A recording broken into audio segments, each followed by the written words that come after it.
এইভাবে আর কতদিন চলবে ইমরান? তোমার কি বিবেক জ্ঞান বলতে কিছুই নেই? বরাবরের মতো নিশ্চুপ আমি। আজব ছেলে তো তুমি। আমার প্রশ্ন কানে যাচ্ছে না তোমার নাকি? হ্যাঁ, চিৎকার শুনে আমি ভয়ে চুপসে আছি, আর পার্কের সবাই চেয়ে আছে আমাদের দিকে। হয়তো মজা নিচ্ছে সবাই। দেখো আমার পক্ষে আর রিলেশন রাখা সম্ভব না। কেন? কেন তা জানিস না তুই? তোর মতো ছেলে আমার পায়ের নিচে পড়ে থাকে, বুঝছিস? ভাবছিলাম প্রেম করে পরে তোরে শুধরে নিব, কিন্তু শুধরানো তো কি, উল্টো আরো খ্যাত হতে লাগলো। ছোট লোক, তোর কাছে শার্ট চেঞ্জ করারও টাকা নেই নাকি? হ্যাঁ, হয়েছে নীলা, প্লিজ থামো এবার। এসব আর ভালো লাগছে না। দেখতেছে সবাই প্রেম করতে, কিন্তু তুমি এগিয়ে এসেছো। আমার মতোই আমি থাকি, কারো কথা শুনে চলার ইচ্ছা আমার নেই। আর হ্যাঁ, আমার টাকা নাই তাই কিনি না। হইছে? আর কিছু শুনতে চাও? অপমান না করলেও পারতে। ও এই অপমান সেই লাগছে তোমার গায়ে, সেরকম তাই না? তোমার জন্য যে আমার বান্ধবীগুলো অপমান করে আমায়, সেটা আমার ভালো লাগে না। আমার লাগে না? হো, সেটা তো তোমার লাগবে না, কারণ তারা তো আমায় অপমান করেছে, তোমায় না। যত সব খ্যাত। বলেই চলে গেল নীলা, আর আমি পার্কেই দাঁড়িয়ে আছি। সব লোকের সিনেমা দেখা শেষ, তারাও যে যার বয়ফ্রেন্ড গার্লফ্রেন্ডের দিকে চলে গেল। হয়তো তারা ভাবছে মেয়েটাই বা এতদিন কি করে রিলেশনে ছিল এই উজবুক ছেলেটার সাথে। গাধা একটা এখন। আমার পরিচয়টা দেই, আমি ইমরান, ইন্টার দ্বিতীয় বর্ষের ছাত্র। মাকে হারিয়েছি যখন ক্লাস 3-তে পড়ি। এরপর বাবা। নতুন বিয়ে করলে অশান্তি চলে আসে আমার জীবনে। সব মা তো আর মা হয় না, কিছু মা রাক্ষসীও হয়, যেমনটা আমার কপালে জুটেছে। বাবার অভাব নেই কোনো কিছুর, আর তার অন্য 2 ছেলেরও অভাব নেই। অভাব শুধু আমার একারই, কারণ চাইলেও কিছু পারি না। আমার মোট শার্ট 2টা, প্যান্ট 2টা। আমার আমার মোট শার্ট 2টা, প্যান্ট 2টা, তাও একটা কলেজে যাওয়ার জন্য। আর অন্যটা বাসায় আর বাইরে। পরে যাই বাসায়, আর সময় পাই কোথায় শার্ট পরা? সারাদিন তো বাসার কাজ করতেই চলে যায়, কাজ না করলে আবার ভাত বন্ধ। এক শার্ট পরে যাই জন্যই নীলা কথা শোনালো। আজ মাঝে মাঝে কথাগুলো অসহ্য লাগে। শুধু নীলা না, আরো অনেক মেয়েই বলেছে মাঝে মাঝে ইচ্ছে করে নিজেকে পাল্টাই, কিন্তু কিভাবে পাল্টাবো? আমার কাছে তো আর টাকা নেই। বাবাও মায়ের কথায় উঠে আর বসে, তাই আমার কথা আর ভাবেও না। খুব অবাক লাগে আমার, যেখানে আমি চোখের মনি ছিলাম সেখানে আজ। আসলে সময়ের সাথে মানুষগুলাও বদলে যায়। চলুন, শুরুটা কিভাবে হয়েছিল তা বলি আপনাদেরকে। এসএসসিতে রেজাল্ট ভালো করায় জেলার সরকারি কলেজে সিট পেতে সমস্যা হয়নি। মাঝে মাঝে ভয় হতো যে সেখানে সব ধনীর ছেলেমেয়েরা পড়ে, আমি কি নিজেকে মানিয়ে নিতে পারবো তাদের সাথে, নাকি পথের মাঝেই পড়ে থাকবো। তারপরও ভর্তি হয়ে যাই কলেজে। প্রথম দিন কলেজে গেলে সবাই ঘুরে ঘুরে দেখতে থাকে আমায়। মনে হয় যে ইমরান নামের ছেলেটা অন্য গ্রহ থেকে এসেছে। দোস্ত, ছেলেটাকে দেখ, কি যে অবস্থা! এই কলেজে চান্স পায় কিভাবে এরা? শরীরের ড্রেস আপের সাথে চশমাটা যা মানিয়েছে না, দেখ। আমি কিছু না বলে চুপচাপ ক্লাস করতাম আর বেরিয়ে আসতাম। তাছাড়া কি বা বলতাম?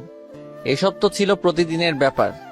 কলেজে আসলে এক প্যারা, আর বাসায় আর এক প্যারা। শুরু থেকেই বলি, আমার ব্যাপারে তো জেনে গেছেন। আমি ইমরান, বাবা ধনী হলেও আমি গরিব।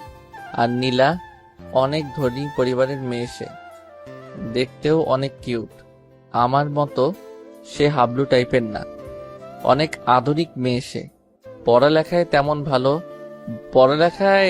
তেমন ভালো না। বন্ধুদের আড্ডায় সবার আগেই পাওয়া যায় ও। সারাদিন ওদের সাথে হই হুল্লোড় করে বেড়ানোই ওর কাজ। আমি যতক্ষণ কলেজে থাকতাম একা একাই কাটাতাম।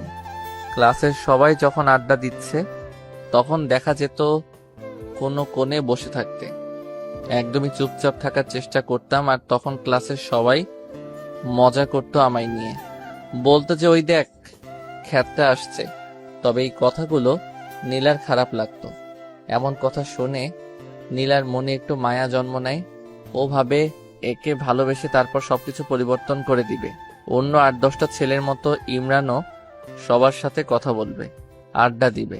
তাই একদিন সে সরাসরি প্রপোজ করে। সেদিন আমি নীলাকে কিছু না বলেই চলে আসি, কিন্তু সেও নাছোড়বান্দা, ও পিছনে লেগেই থাকে। কলেজে যখন একা একা বসে থাকি তখন সে এসে পাশে বসে গল্প করতে চায়, হাতটা ধরতে চায়, চশমাটাও খুলে দিতে চায়, কিন্তু আমি দেই না। শুধু বোকা মার্কা একটা লুক নিয়ে বলি যে চশমা ছাড়া আমি কিছুই দেখি না। এমন ভাবেই সবসময় নীলা আমার পিছনে থাকতো, যার ফলে একদিন আমি ঠিকই রাজি হয়ে যাই। তবে পরিবারের কথা লুকিয়ে রেখেছিলাম ওর কাছে।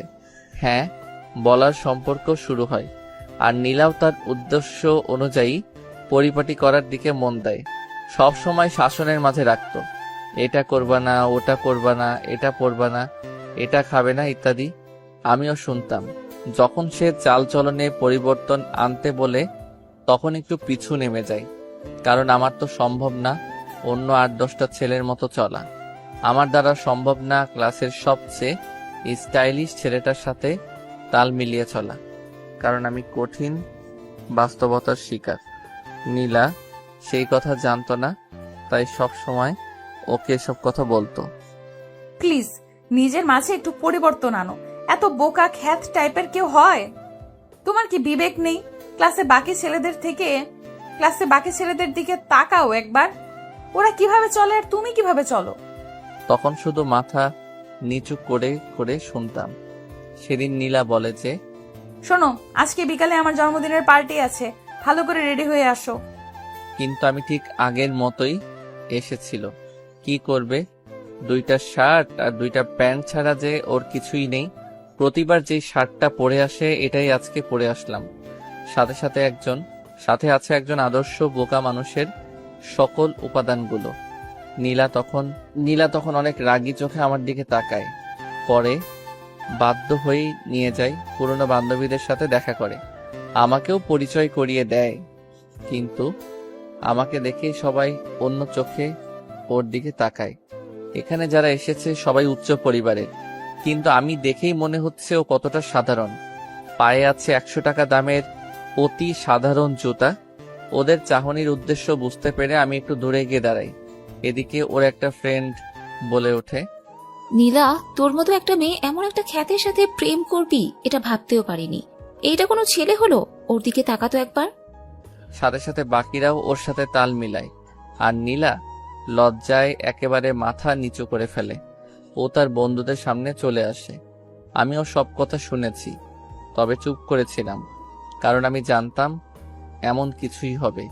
এটা নতুন কিছু না, এমন কথা শুনতে শুনতে অভ্যস্ত হয়ে গেছি। এরপর ওখানে না থেকে বাসায় চলে আসি। নীলা খুব রেগে গিয়ে বলেছিল, যদি কালকে শার্টটা পরিবর্তন করে না আসি তাহলে অন্য কিছু হয়ে যাবে। আমি তখন বলতে চাই আমার কথাগুলো, কিন্তু সেটা না শুনেই ফোন কেটে দেয়। খুব কষ্ট হচ্ছে আমার জন্য আজকে ওকে এতটা অপমানিত হতে হলো। ভাবলাম বাবার কাছ থেকে কিছু টাকা চেয়ে নিবে, যাতে করে নতুন একটা শার্ট কিনা যায়। কিন্তু বাবার রুমে গিয়ে দেখি প্রচন্ড ঝগড়া হচ্ছে তাদের, আর ঝগড়ার মূল কারণটাই হলাম আমি। ঝগড়ার এক পর্যায়ে মা বলে ওঠে, কি পেয়েছো তুমি? এটা আমার সংসার, তাই এখানে আমার অর্ডারে শুধু চলবে। কোনো একটা ছেলেকে এনে বাসায় রেখেছ, সারা বছর ঘাড়ে পড়ে আছে, একটু কাজ করলেই তো পারে। এটা তো আর কোনো সরকারি হোটেল না। তখন বাবা বলে, আসতে বলো, ইমরান শুনবে। কথাটা শোনা মাত্র মার আওয়াজ যেন আরো বেড়ে গেল। স্পষ্টই বোঝা যাচ্ছিল আমাকে কথাগুলো শোনানোর জন্যই এভাবে বলছে। আবার বলে উঠল, কারো যদি লজ্জা থাকলো তাহলে সে এভাবে অন্যের ঘাড়ে বসে খেত না। কতদিন একটা মেয়েকে খাওয়ানো যায়, আর খাওয়ার সময় তো একটুও কম খায় না। এটা ভাবে না যে এখানে দয়ার খানা খাচ্ছে সে। মা এর সবগুলো কথাই শুনি, কিন্তু জবাব দেওয়ার মতো শক্তি নেই। তাই চোখের অশ্রু ফেলেই তার সেই কথার জবাব দিলাম। ফুপিয়ে ফুপিয়ে কাঁদতে লাগলাম। কেন আজকে আমি এমন অবস্থার সম্মুখীন? আমারও তো অনেক সুন্দর একটা পরিবার ছিল, কত সুখের ছিল পরিবারটা। বাবা মায়ের একমাত্র সন্তান ছিলাম, অঢেল সম্পত্তির মালিক ছিল বাবা, কিন্তু আচমকাই একটা অসুস্থতায় মা মারা যায়, যার ফলে আজকের এই পরিস্থিতি, আর আমি হয়ে যাই এতিম। লাবিব তখন ছোট ছিল, তাই সেই সুযোগে তার চাচা তাদের সব সম্পত্তি নিয়ে যায়। লাবিব হয়ে যায় একদম নিঃস্ব। সেদিন আর বাবার কাছে টাকা চাইতে পারিনি, যার ফলে আর কিছু কিনাও হয়নি। রাতে না খেয়েই ঘুমিয়ে পড়ি। পরদিন সকালে পকেটের 10 টাকা দিয়ে গিয়ে বাইরে নাস্তা করে নেই। দুপুরটা না খেয়ে কাটিয়ে দেই। আমি যে না খেয়ে আছি এটা আমার ঠিকই বুঝতে পেরেছে, কিন্তু একবারের জন্য খেতে বলেনি। বিকেলে নীলা ফোন দেয়। কোথায় আসবে জিজ্ঞেস করতেই বলে যে কলেজের পাশের পার্কে আসতে। অনেকটা ভয়ে ভয়ে বাসা থেকে বের হই। আমি জানি না নীলা কি করবে আমার সাথে, যখন সে দেখবে আমার গায়ে সেই পুরনো শার্টটাই আছে, যখন দেখবে পায়ে সেই আগের জুতাই আছে, যখন দেখবে মাথার চুলগুলো আগের মতোই এলোমেলো, তখন যে কি করবে আমার সাথে। এসব ভাবতে ভাবতে পার্কে কখন আসি বলতেই পারি না। নীলার সামনে যেতেই তার চোখ দুটো লাল করে ফেলে। ওর পুরো মুখটাই লাল হয়ে যায়, যেটা দেখে বুঝতে পারি যে নীলা প্রচন্ড রেগে গেছে। আর তখনই প্রথমে সেই কথাগুলো বলে। এভাবে আর কতদিন ইমরান? আমি আর পারছি না। কি করলাম আমি নীলা? কি করলাম মানে? আমার কথার কোনো গুরুত্ব নাই তোমার কাছে? কি বলো এসব? অবশ্যই আছে, আসলে কাজে অনেক বিজি ছিলাম, তাই আর মার্কেটে যাইনি। ভালো। টাকা আছে কি তোমার কাছে? সরি নীলা। চুপ করো। তুমি তাকাও তো একবার নিজের দিকে। কেমন দেখা যায় তোমাকে? তোমার জন্য কোনো বন্ধুদের সামনেও যেতে পারে না লজ্জায়। সবাই দেখলেই বলে যে ওই খ্যাতটার জিএফ আসছে। আমি মাথা নিচু করে রাখি শুধু। তোমার সাথে আমি আর পারছি না। আমার একটা সম্মান আছে। ভেবেছিলাম ভালোবাসার পর তুমি পরিবর্তন হবে, কিন্তু তোমার মাঝে এক ফোঁটাও পরিবর্তন আসেনি। সরি। না, আমি আর পারছি না। তোমার সাথে সবকিছু এইখানেই শেষ করলাম।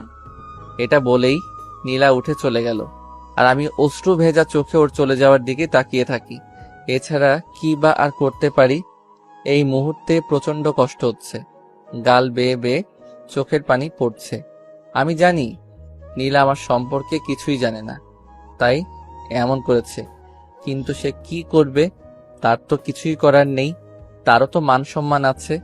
মনে হচ্ছে নিঃশ্বাস এখনই বন্ধ হয়ে যাবে। আস্তে আস্তে উঠে দাঁড়িয়ে সোজা চলে যাই নদীর পাড়ে। সেখানে গিয়ে বসে চোখ থেকে চশমাটা খুলে ইচ্ছা মতো কেঁদে নেই। যদি মা থাকতো, কারো দয়ার পাত্র হয়ে থাকতে হতো না, এতটা অসহায়ও থাকতে হতো না। একটু পর চোখের পানিটা মুছে আকাশের দিকে তাকাই আর চিৎকার করে বলতে থাকি, আল্লাহ, কেন তুমি এমন করলে আমার সাথে? কি দোষ করেছিলাম আমি? কেন এত কষ্ট দাও আমাকে? কেন আমার মাকে কেড়ে নিলে আমার কাছ থেকে? কেন তার আদর ভালোবাসা আমাকে পেতে দিলে না? আমার এখনো মনে পড়ে, ছোটবেলায় চুল কাটাইতে চাইতাম না, জন্য মা জোর করে বাবার সাথে পাঠাই দিত। আর এখন সেই চুল কাটাতে চাইলেও টাকা নেই। ঈদের দিনে সকালে উঠে মা এসে আগে আমায় আমার গিফট দিত, কত আদর করেই না লাচ্ছা খাওয়াই দিত। আর এখন আমার সৎ ভাইদের সৎ মা খাওয়াই দেয়, ঈদের ড্রেস দেয়। আমি শুধু চেয়ে দেখি, কি আর করব, মা নেই যে। কিছুক্ষণ পর খেয়াল হলো যে অনেক রাত হয়ে গেছে, সাথে প্রচন্ড ক্ষুধা একদম সহ্য করতে পারি না, তাই বাসার দিকে এগিয়ে যাই। বাসায় আবার যে কি অপেক্ষা করছে কোনো কাজই করা হয়নি। বাসার সিদ্ধান্ত নেই, যত কিছুই বলুক কান পেতে সেগুলো শুনবো আর খেয়ে নিব। বাসায় মা বসে বসে টিভি দেখছিল, কিন্তু আমি এসে কলিং বেল বাজাতেই উনি প্রচন্ড বিরক্ত হন। প্রথমে ভেবেছিলেন ওনার স্বামী এসেছে, কিন্তু দরজা খুলে যখন দেখেন আমি দাঁড়িয়ে আছি, তখন ওনার রক্ত গরম হয়ে যায়। প্রচন্ড রেগে কথা বলে, থাকিস কই? এত রাতে কেউ বাসায় আসে? এটা কি নিজের বাসা পাইছস? থাকছস অন্যের বাসায়, লজ্জা করে না? আবার এত রাত করে বাসায় ফিরস? চুপ করে এই কথাগুলো শুনতে থাকি। কিছুই বলার নেই। রুমে এসে কিছুক্ষণ শুয়ে থাকি, তারপর ক্ষুধার জ্বালায় মায়ের সামনে যাই। ওনার সামনে গিয়ে দাঁড়াতেই উনি রাগী চোখে তাকায়। একটু ভয় পেলেও বাধ্য হয়ে বলি যে, মা, খাওয়ার মতো কিছু আছে? খুব ক্ষুধা লেগেছে। এই পাইছস কি তুই? হ্যাঁ, তোর খাওয়া দেখে মনে হচ্ছে না তোর মা এখানে কোনো হোটেল দিয়ে রাখছে। বিনা পয়সায় তো 15 বছর পার করলি, আর কতদিন? খাবি অন্যের ঘাড়ে? মা, আমি একটা চাকরি পাই, তারপর আপনাদের সব টাকা শোধ করে দেব। প্লিজ এখন আমাকে কিছু খেতে দিন, খুব ক্ষুধা লেগে আছে। আমার ঠেকা পড়ে নাই তোকে খাওয়ানোর। আচ্ছা, তোর কি কোনো বিবেক নাই? মানুষের তো একটু লজ্জাও থাকে, তোর কি সেটাও নেই? মাথা নিচু করে রাখি। একটু পর মা উঠে গিয়ে কতগুলো শুকনা মুড়ি এনে দেয় আর বলে, এই নে দয়ার খানা, তোর কাছে হাত জোর করে বলি, দূর হ তুই। এত আপদ ভালো লাগে না আর, আল্লাহ বাঁচাও। ততক্ষণে চোখ থেকে অশ্রু পড়া শুরু করেছে। খাওয়ার ইচ্ছেটাই চলে গেছে, না খেয়ে রুমে চলে আসে আর প্রচন্ড কান্না করি। তবে সেটার কোনো শব্দ নেই, সিদ্ধান্ত নেই যে আর থাকবে না এখানে। জানিও না কোথায় যাব, তবে এটা নিয়ে ভাবিও না। খাতা কলম নিয়ে বসে যাই, উদ্দেশ্য বাবাকে একটা চিঠি লেখা। চিঠি লেখা শুরু করে দিলাম। আব্বু, কেমন আছো? নিশ্চয়ই অনেক ভালো আছো, তাই না? জানো, আমিও অনেক ভালো আছি। প্রতিদিন সকালে মা নামক পাষণ্ড মানুষটা আমাকে অনেক আদর করে, কতগুলো বকা দেয়। প্রতিবার খাওয়ার সময় কত সুন্দর করে আমাকে বিভিন্ন কথা বলে। আচ্ছা, তুমি কি সেটা শোনো না, দেখো না, নাকি দেখেও না দেখার ভান করো? কষ্ট হয় না তোমার সে ছোট্ট ইমরানের জন্য? জানো, আজকে প্রায় একদিন না খেয়ে আছি। তুমি জানো আমি ক্ষুধা একদমই সহ্য করতে পারি না, কিন্তু দেখো আমি ঠিকই এখন পারছি। আমি না অনেক পরিবর্তন হয়ে গেছি। এখন আর কাঁদি না, কাউকে জড়িয়েও ধরি না, শুধু চুপচাপ থাকি আর ভাবি, হয়তো মা থাকলে আমার সাথে কখনো এমন হতো না। কোথায় হারিয়ে গেলে? অনেক ভালোবাসি তোমাকে, সত্যি অনেক ভালোবাসি। ইতি, তোমাদের আদরের সন্তান। এরপর ছাদে চলে যাই, তারপর কিছুক্ষণ আকাশের দিকে চেয়ে থাকি, তারপর এসেই সবকিছু গুছিয়ে নেই। খাতা কলমটা এখনো ব্যাগে নেওয়া হয়নি। ওটার দিকে চোখ পড়তেই নীলার কথা মনে পড়ে যায়। কত ভালোবাসতাম তাকে, বাঁচার স্বপ্ন দেখেছিলাম তাকে নিয়ে, কিন্তু সেও ছেড়ে চলে গেছে। নীলার সত্যটা জানা দরকার, তাই নীলার জন্যেও একটা চিঠি লেখা শুরু করে দিলাম। নীলা, হয়তো ভালো আছো, ভালো তো থাকবেই। তোমার জীবন থেকে একটা বাধা দূর হয়েছে যে। আসলে আমি জানতাম না তুমি কি দেখে আমাকে ভালোবেসেছিলে, তাই তো তোমার কথায় রাজি হচ্ছিলাম না। কিন্তু যখন তুমি বারবার এসে আমাকে বলতে লাগলে, তখন কেন যেন আমার মনে হলো তুমি সত্যি ভালোবাসো আমাকে। তাই হ্যাঁ বলে দিয়েছিলাম। কিন্তু আস্তে আস্তে আমি বুঝতে পারি আমার চলাফেরা তোমার চাহিদা মতো হচ্ছে না, তোমার মনের মতো আমি হতে পারছি না। পারবো কিভাবে? তুমি চাইতে আমি অন্য সবার মতো থাকি, সবাই যতটা স্মার্ট হয়ে থাকে আমিও সেটা করি। কিন্তু একটা কি জানো, আমার দ্বারা সেটা সম্ভব ছিল না, কারণ সেই ছোটবেলাতেই আমি আমার মাকে হারিয়েছি। তারপর এলাকার অনেক কষ্টে এতটুকু আসতে পেরেছি।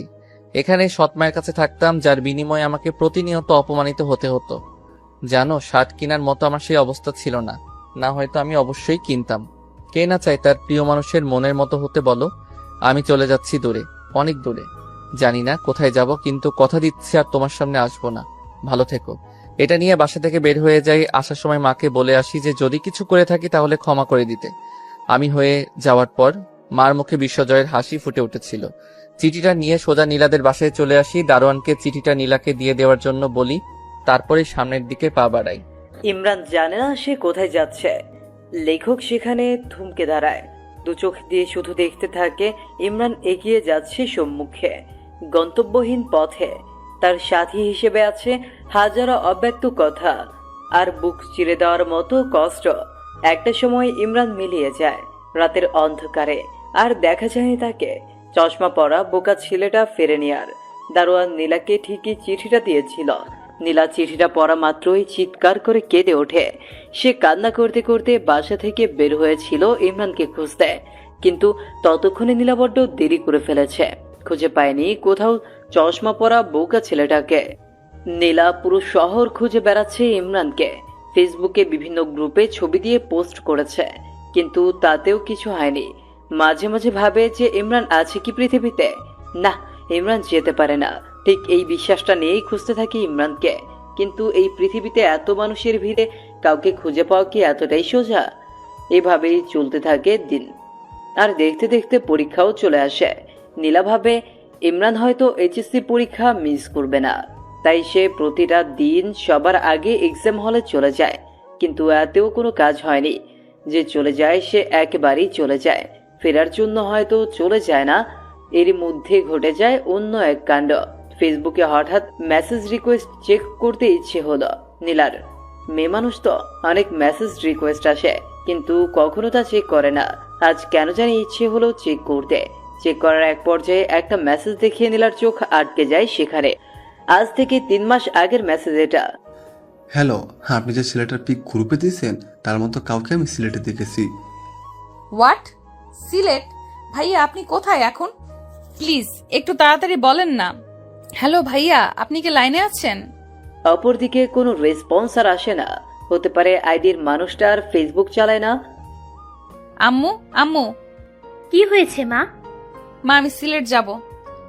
এরপর সব খুদে বলে তার মাকে। তা তোর বাবাকে কি বলবি?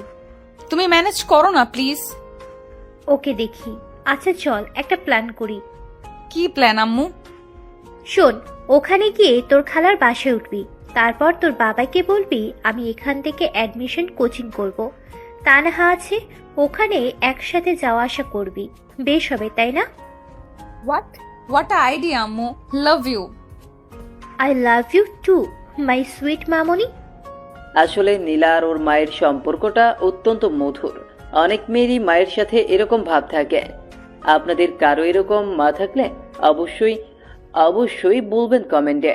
এরপর প্ল্যান অনুযায়ী চলে যায় সিলেট। সেখানে তার ছোট মামুনি, খালু আর তার সমবয়সী এক বোন যার নাম তানহা আছে। বাসে উঠলে পরের দিন গিয়ে বাস স্টপে নামে। এরপর তার বোন নিতে আসলে তার সাথে চলে যায়। হ্যালো মামুনি, কেমন আছো? আমি ভালো মা, তুই? মামুনি, তুমি কিন্তু আরো মোটু হইছো। সে কথা বলিও না, বসে বসে শুধু গিললেই হবে। কি বললা তুমি? আমি গিলি আর তুমি বসে থাকো? মনে হয় দিন দিন ডায়েট কন্ট্রোলে না রেখে বাড়াচ্ছে, আর আমাকে বলতে আসছে এখন। নীলা চল, উপরে এতে ঝগড়া থামবে না এখন। দেখলি আমি এসেই বাজায় দিলাম ঝগড়া। এখন দেখবি আরো কত ঝগড়া লাগে। রাতে দুইজনকে ঝগড়া শেখাবো। আল্লাহ গো, তুই পারিস নীলা। ওই, আমি না পারলে কি তুই পারবি? আচ্ছা বল, এখন হঠাৎ তোর জেলার কোচিং বাদ দিয়ে এখানে কারণটা কি? কোনো কারণ নাই, এমনিতেই তোর সাথে থাকবো তাই। ওই দেখ, আমার সামনে কোনো রকম চালাকি চলবে না, সত্যি করে বল। ইমরানের কথা বলছি না তোকে? ওই খ্যাতটা তো কি করছে হাদারাম? ওকে সেদিন অনেক অপমান করি জন্মদিনে। তারপর থেকে অনেক খুঁজেছি আর পাইনি, এই চিঠিটা পাইছি শুধু। এরপর তানহা চিঠিটা পড়ে সেও নিজেকে আর সামলাতে পারে না। নীলা, একটা মা কিভাবে এরকম হতে পারে? এরা মা না অন্য কিছু? বাদ দে, আমাদের কাজ ওকে খুঁজে বের করা। তাই করতে হবে। পর কোচিং, বাসা, শহর সব জায়গা খুঁজেছে, কিন্তু কপাল খারাপ, কোথাও পায়নি। খুঁজে পায়নি সেই আইডি থেকে কোনো সিগন্যাল। এদিকে আস্তে আস্তে দিনও যেতে থাকে। ভর্তি পরীক্ষা, অনার্স সব শেষ। ইমরানের কথা মনে করতে করতে যে কিভাবে 4টা বছর কেটে গেল নীলার জীবন থেকে। মাঝে মাঝে এইসব মনে করে অনেক হাসি পায়। নীলা এতদিন যে খোঁজেনি তা কিন্তু না। প্রতিটা দিন যেখানে গেছে সেখানেই খুঁজে বেরিয়েছে, কিন্তু পায়নি। দেশের প্রায় সব জায়গায় খুঁজেছে নীলা। মাঝে মাঝে ভাবে যে সামান্য দেশের মানুষগুলোর মাঝে নিজের ভালোবাসাকে খুঁজে পাচ্ছে না, তাহলে কি ভালোবাসলো সে? নীলা, মা ওর তাড়াতাড়ি, আজ তোর ইন্টারভিউ না? আজ নীলা জবের ইন্টারভিউ দিতে যাচ্ছে।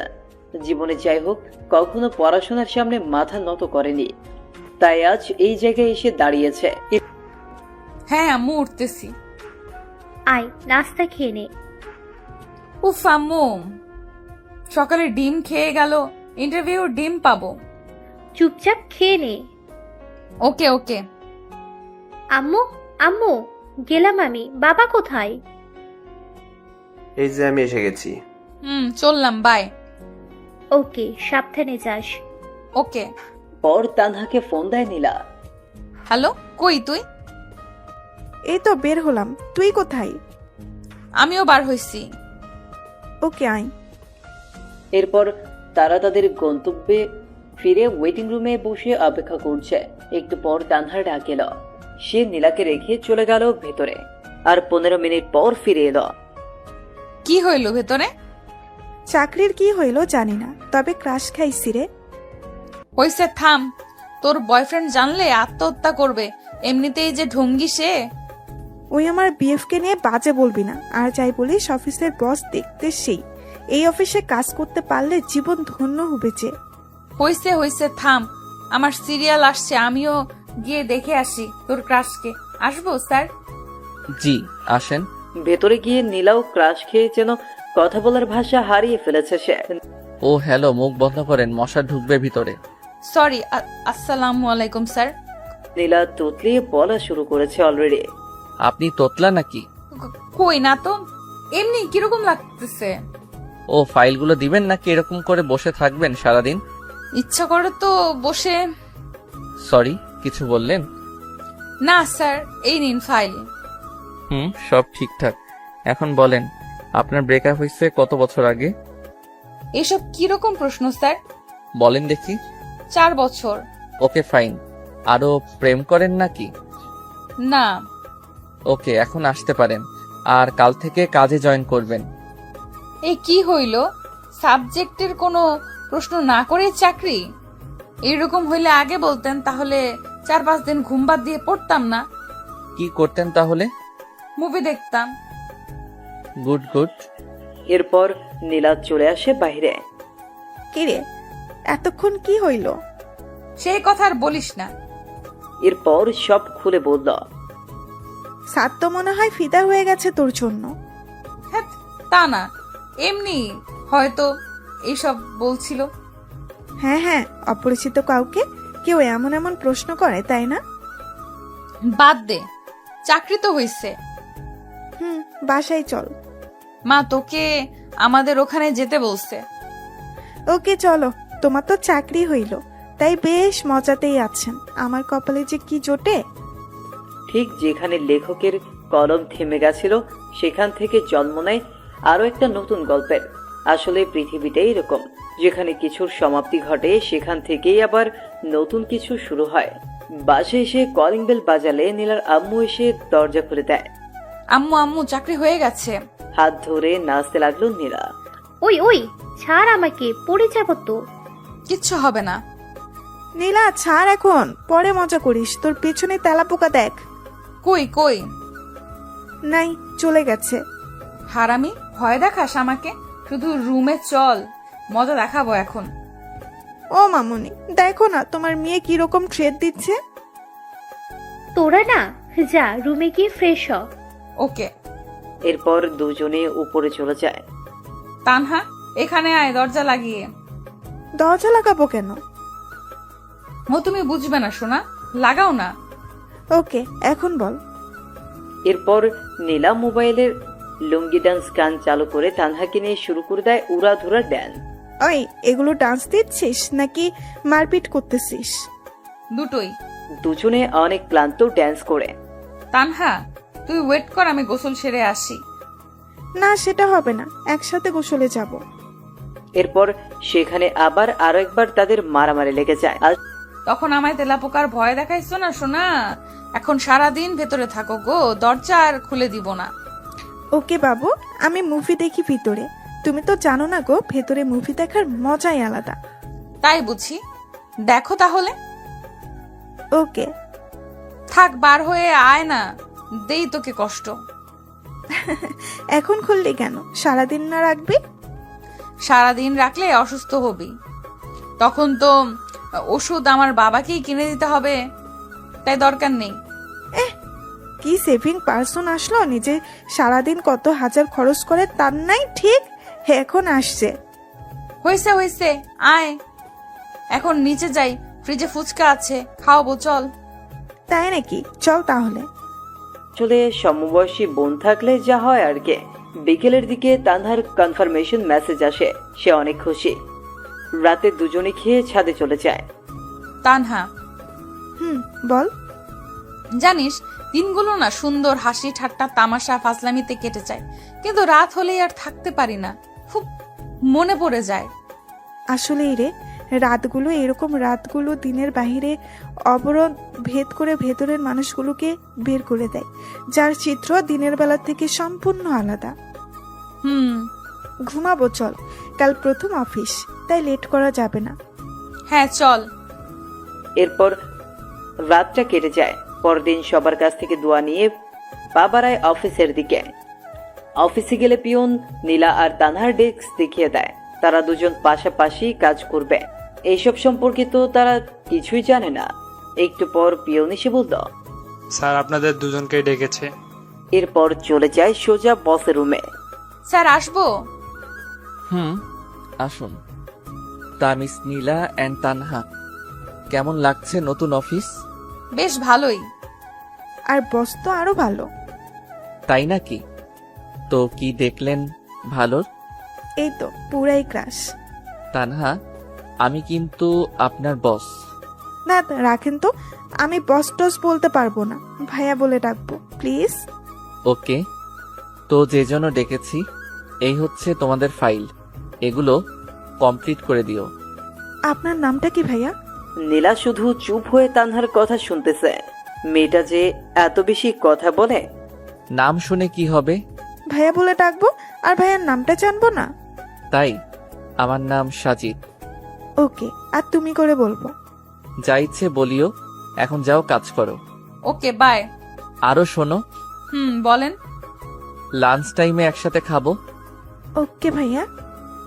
এরপর যে যার কাজে মন দেয়। এইদিকে লাঞ্চের টাইম কোন দিক দিয়ে চলে যায় তা সাকিব বুঝতেই পারে না। ভাইয়া একটু সময় হবে কি?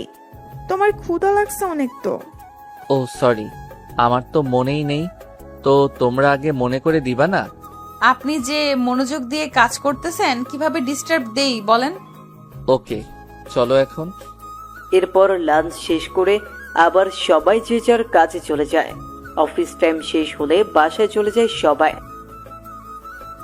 আমজাদ চাচা সবার বাসায় তাদের জন্য কেউ না কেউ অপেক্ষায় থাকে তাদের জন্য, তাই তারা অফিস ছুটি হলে চলে যায়। কিন্তু আমার বাসায় তেমন কেউ নেই।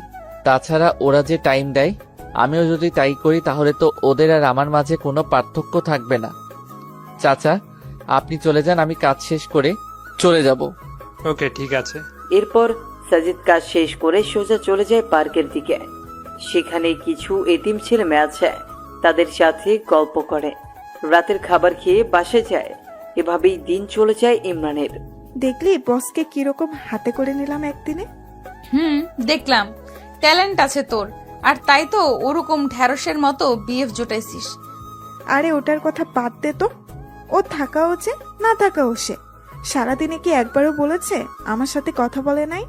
ওর সাথে ব্রেকআপ করতেই হবে আজ। তা করিস পরে, ক্ষুধা লাগছে, খাবো চল।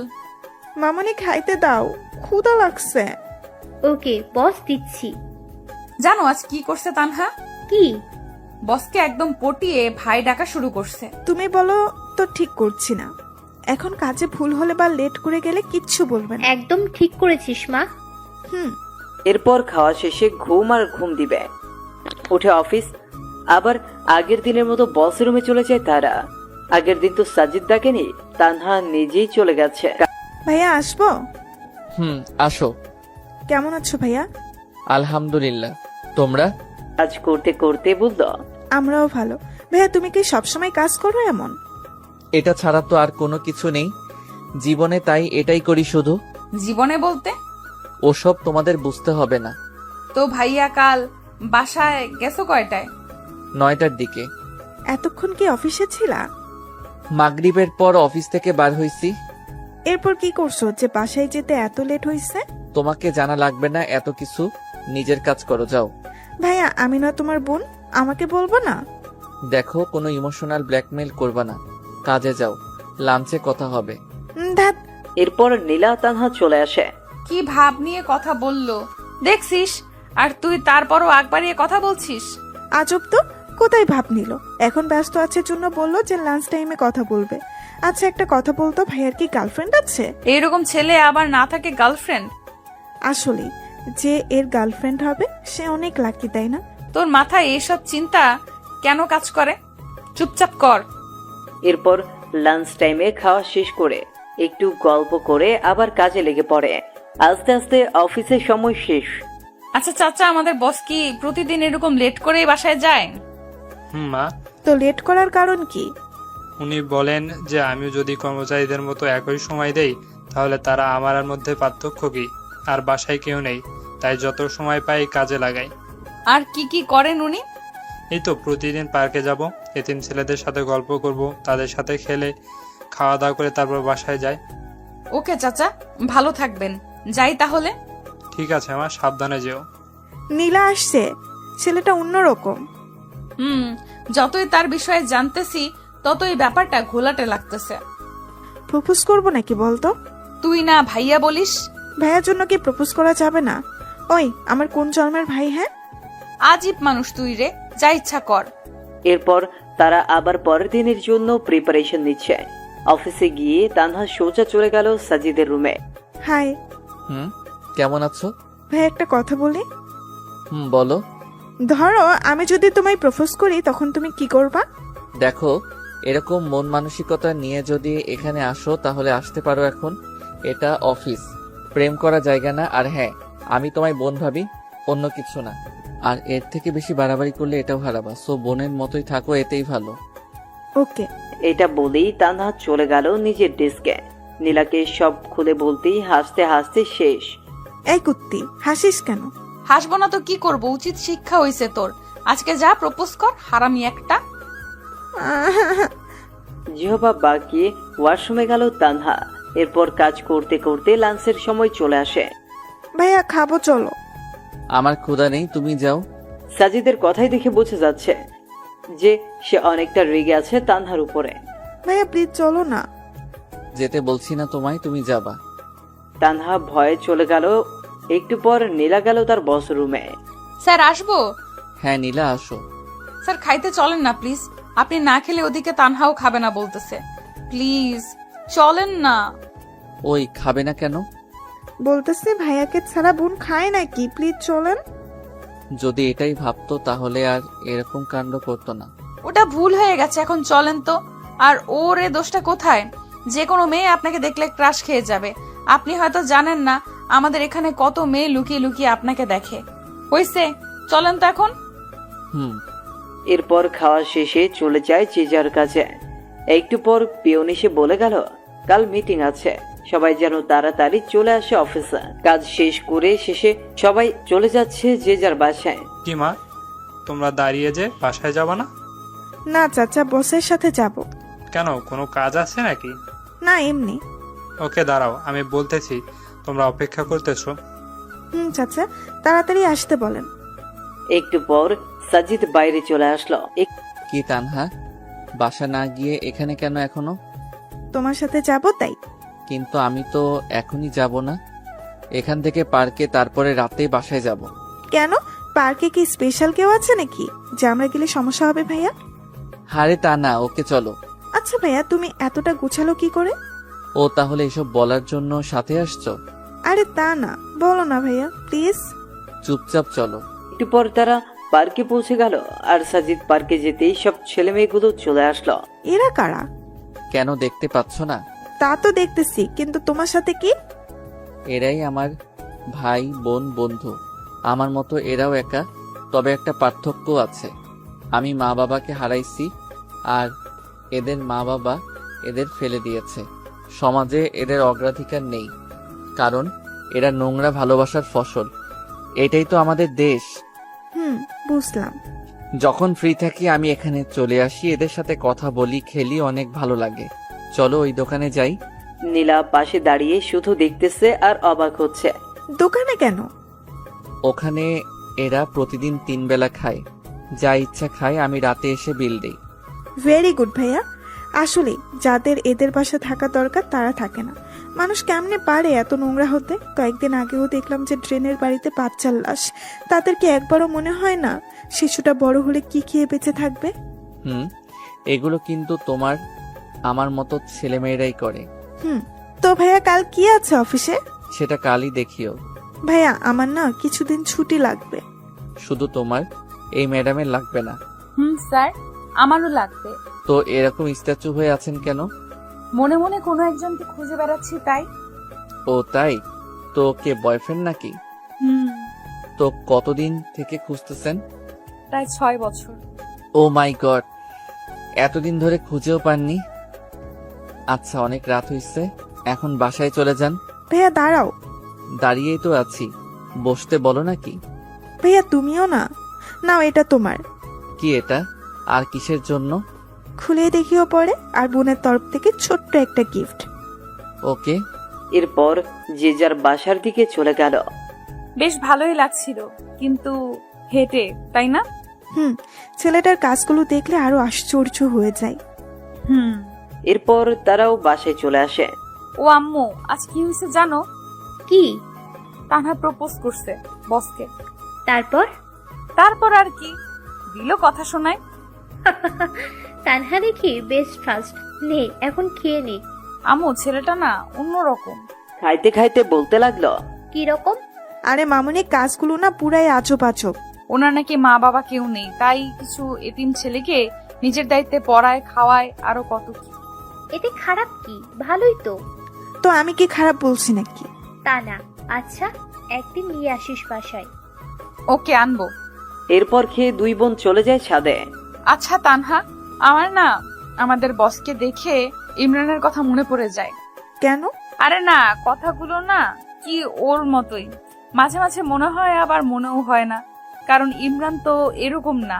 ওকে ভালো করেই চিনি আমি, কোনোভাবেই এরকম গোছালো হওয়া সম্ভব না। তা ঠিক। আবার দেখ, চাচা বলছে যে বসের কেউ নেই, কিন্তু ইমরানের তো বাবা আছে। ফটকাটা এখানেই। নীলা, একটা কথা বলি। বল। তুই ইমরানকে ভুলে যা, এটাই ভালো হবে। দেখ ও কোথায় আছে, কেমন আছে তা আমরা কেউ জানি না, তাই ওর আশা ছেড়ে দে, নতুন করে শুরু কর সবকিছু। প্লিজ, নেক্সট টাইম আর এটা বলবি না। ঘুমাবো, চল। এরপর ঘুমায়, আর ঘুম থেকে পরের দিন উঠে চলে যায় অফিসে। চাচা, সবাই এসেছে? হ্যাঁ বাবা। সবাইকে কনফারেন্স রুমে যেতে বলেন, আমি আসতেছি একটু পর। একটু পর সবাই চলে আসলো। Hello guys, attention please. কাজ তো অনেক হলো, এবার একটা আনন্দ মজা করার দরকার। তাই ঠিক করছে আগামী বুধবার আমরা ঘুরতে যাব বান্দরবনে। কি তোমরা প্রস্তুত তো? Yes sir. So guys, let's enjoy. আর আশা করি এখনো 2 দিন বাকি আছে। এই 2 দিন সবাই সবার কাজগুলো সেরে ফেলবেন, আর বুধবার ঠিক 7টায় অফিসে চলে আসবেন। ওকে।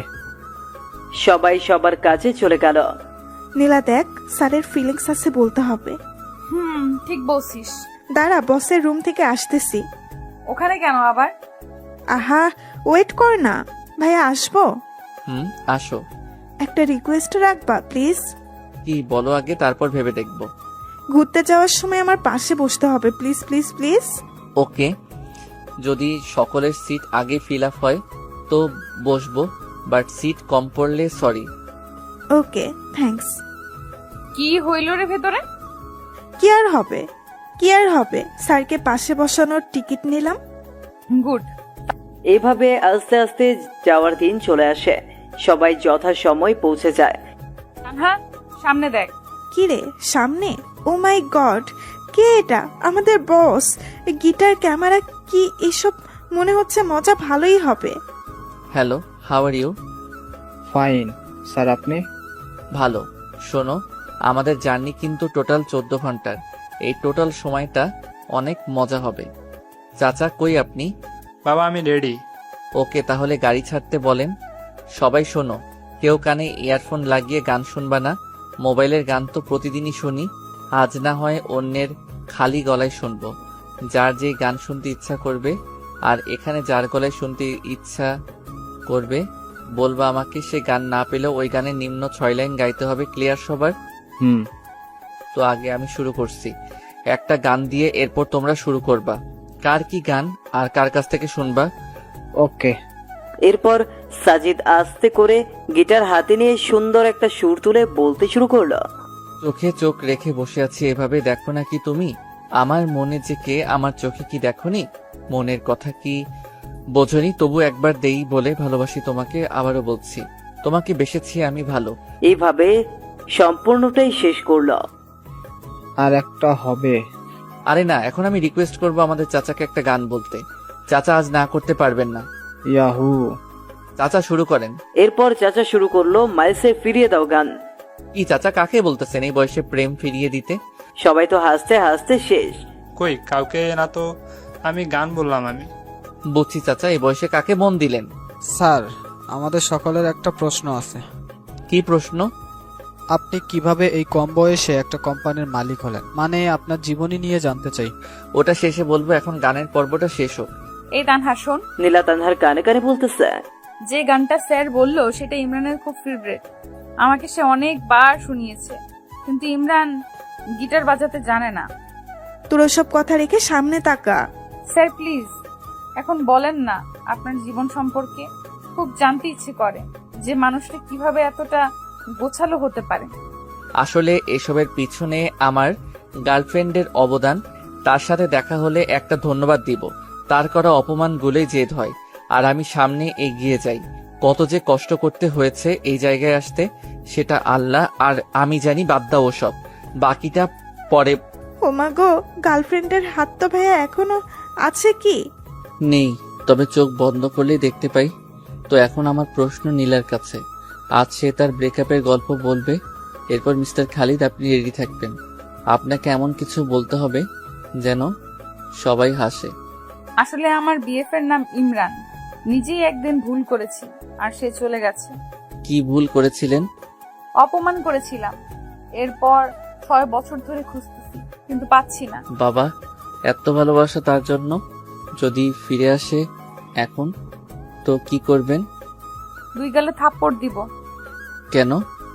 আমাকে এত কষ্ট দেওয়ার শাস্তি পাবে না। এত রাগ তার উপর? হুম। তো খালিদ সাহেব, এখন তো আপনার পালা। স্যার একটু সময় দেন, ঠিক করে নিই কোনটা বলবো। ওকে 1 ঘন্টা বিরতি দিলাম। চাচা খাবার দেন সবাইকে।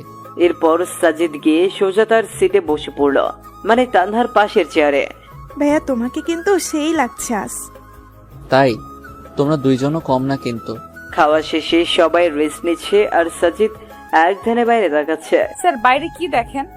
কিছু না, এমনি শহরটা দেখি।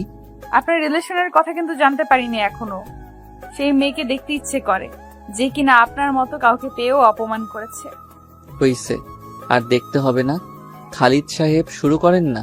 সবাই দেখেন না কিরকম গোমরা মুখ করে বসে আছে। আমি যেটা বলবো সেটা শুনে কেউ হাসতে হাসতে অজ্ঞান হলে কিন্তু আমার কোনো দোষ নেই স্যার। কি যে বলি কিছুই বুঝতেছি না। কিছু একটা বলেন স্যার। খালিদ সাহেবের ক্রাশ মিস সীমা। আচ্ছা তাহলে শুরু করি। গ্রামের পরিবেশ কিরকম সেটা আশা করি সবাই জানে। গ্রামে সব মানুষের ঘরে টয়লেট থাকে না, তাই যাদের টয়লেট থাকে না তারা তাদের কাজ সারার জন্য আসলে বাসবাড়িকে বেছে নেয়। এর মধ্যে কিছু মানুষ আছে যারা আবার নিচে কাজ চালাতে পারে না। কাজ চালানোর জন্য তারা বিভিন্ন গাছের উপরে ওঠে। তো এক লোকের অভ্যাস হচ্ছে যে গাছে উঠে সিগারেট খাওয়া প্লাস টয়লেট সারা। প্রতিদিনের মতো সেদিন বাসবাড়িতে গেলে সেদিন এক অন্যরকম কিছু ঘটে। কিরকম? সবাই আগ্রহ নিয়ে শুনতেছে আসলে কি হতে চলেছে। সেদিন তিনি চারপাশ দেখে সুন্দর গাছে উঠে গেল। তারপর আস্তে আস্তে সিগারেটের টান আর কাজ শুরু করে দিল। এদিকে এক বৃদ্ধ আবার নিচে এসে বসে পড়েছে। উপরে যে একজন আছে তার লক্ষ্যই করেনি। এদিকে উপরের জন্য নিচের জনকে দেখে নাই, তাই যে যার মতো কাজ করতেছে। উপরের জন তখনও শুরু করতে পারে নাই, তাই জোরে চাপ দেয় গাছ নাড়া শুরু করেছে। এটা আবার নিচের জন দেখে উপরে যেই তাকাইছে ঠিক সময়ই জিনিসের সাথে তার মুখে চোখু। উপরের জন তখনও বুঝতে পারে নাই যে নিচে কি হচ্ছে, তাই সে কাজ চালাইতেই রাখলো। আর নিচের জনের মুখ শেষ। কোনো রকমের নিচের জন মুখ তুলে বলল, ওই থামবো নাকি লাঠি দিয়ে গাছে উঠবো। এটা শুনে উপরের জন নিচে তাকায় দেখে যা কাজ এতক্ষণে সেরে ফেলেছে সে আর কে পায়। তাকে এক লাফ দিয়ে গাছ থেকে লাফ দিয়ে দেবো। আর নিচের জন বলতেছে, হারামজাদা কি খাস তুই, এত টক আর কি গন্ধ। গাছে উঠে তোর টয়লেটের দৃশ্য আবার এক ভাই দূর থেকে ওপ্পো মোবাইল দিয়ে ভিডিও করছে। এরপর পুরো গ্রাম প্রচার। হা হা হা। কি শুনাইলেন ভাই? এরপর অন্য পর্ব শুরু হয়ে গেল। যে যার কাছে ইচ্ছা গান শুনতে যাচ্ছে আর সাজিদ সুন্দর করে গিটার বাজিয়ে যাচ্ছে, যা শুনে সবাই মুগ্ধ। এর মাঝেই তারা দুপুরের খাওয়া শেষ করে দিয়েছে। শোনো সবাই, আর অনলি 5 ঘন্টা রাস্তা আছে। এই সময়টা সবাই একটু রেস্ট নাও। এরপর যে যার সিটে। সাজিদও গেল তার সিটে। একদিকে 3 সিট হওয়ায় সাজিদ, নীলা, তানহা 3 জন একসাথেই সাজিদের পাশে নীলা জানলার পাশে বসে সাজিদ বাইরের শহর দেখতেছে। সে কতই ব্যস্ত না, সবাই যে যার গন্তব্যে ছুটছে। হয়তো কারো মায়া টানছে তাদের এইদিকে ঘুমের মাঝে নীলা মাথাটা সুন্দর করে সাজিদের কাঁধে দিয়েছে, যা সাজিদের মনে অন্যরকম ভালো লাগে। ইচ্ছে করে হাত দুটো শক্ত করে জড়িয়ে ধরতে, কিন্তু ধরতে গিয়েও কোথায় যেন বাধা পায় সে, তাই আর দেওয়া হয়ে ওঠে না। কি যে মায়াবী লুক একটা, যা দেখে কোনো ছেলে ক্রাশ না খেয়ে থাকতেই পারবে না। সাজিদেরও এর ব্যতিক্রম হবে না। এই যে ভাইয়া, কি দেখতেছো ভাবে? কই কি এমনি কি নিষ্পাপ লাগছে? তাই নাকি? শুধু নীলা না ঘুমাইলে সবাইকে নিষ্পাপ লাগে। তাই নাকি? কই আগে তো জানতাম না। তুমি একটু ঘুমাও তো দেখি কিরকম নিষ্পাপ লাগে। ভাইয়া তুমিও না। এর মধ্যেই নীলা উঠে যায়। এদের কথাবার্তায় সরি, আমি ভুলে মাথা দিয়ে ফেলেছি, স্যার ক্ষমা করবেন। সমস্যা নেই, তুমি এভাবে ঘুমাইতে পারো। না, আর ঘুম আসবে না। তাই তাহলে একটা গান শোনাও। ঘুম থেকে উঠে কেউ গান বলার মুডে থাকে নাকি? তাই এই যে পানি নাও আর ফ্রেশ হও। এদিকে এসে আমি বাকিদের অবস্থা দেখে আসি। ওকে। সবার কি অবস্থা, ঠিক আছেন তো? স্যার সবাই ঠিক, শুধু মোটো ভাইয়ের একটু সমস্যা হয়েছে। কি সমস্যা? স্যার চাপ দিয়েছে আর মোটো ভাই সহ্য করতে পারছে না, যখন তখন ড্রাম ফেটে যাবে। মোটু ভাই আর একটু সহ্য করেন, আমি ড্রাইভারকে বলছি কোনো হোটেল দেখে গাড়ি পার্ক করতে। এরপর নিজের সিটে চলে এলো। রাত 11টার দিকে তারা গিয়ে রিসোর্টে ওঠে। এরপর সবাই সবার রুমে, আর সাজিদ বাইরে এসে রাতের আকাশ দেখতেছে, যা তানহার চোখে পড়ে। কি দেখতেছো ভাইয়া? এই তো তারাগুলো দেখি। দেখো, সবগুলোকে স্থির দেখা যাচ্ছে, কিন্তু কেউই স্থির না।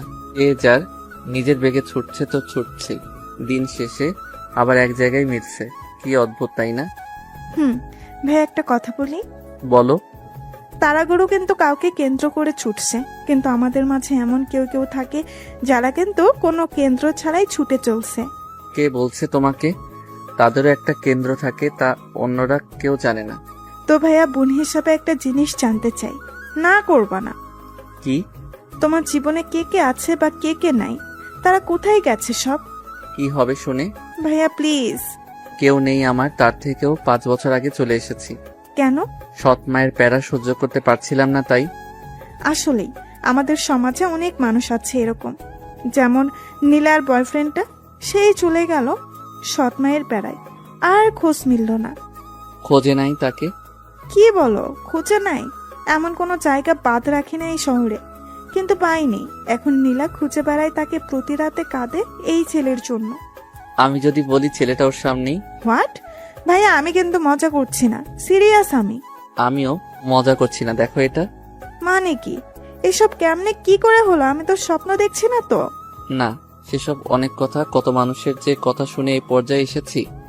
আগে বলো, এত স্মার্ট কি করে হলে? সেই স্কুল জীবন থেকেই খ্যাত নামটা শুনতে শুনতে তিক্ত হয়ে গেছি, তাই ভাবছি যে আগে নিজেকে বদলাবো।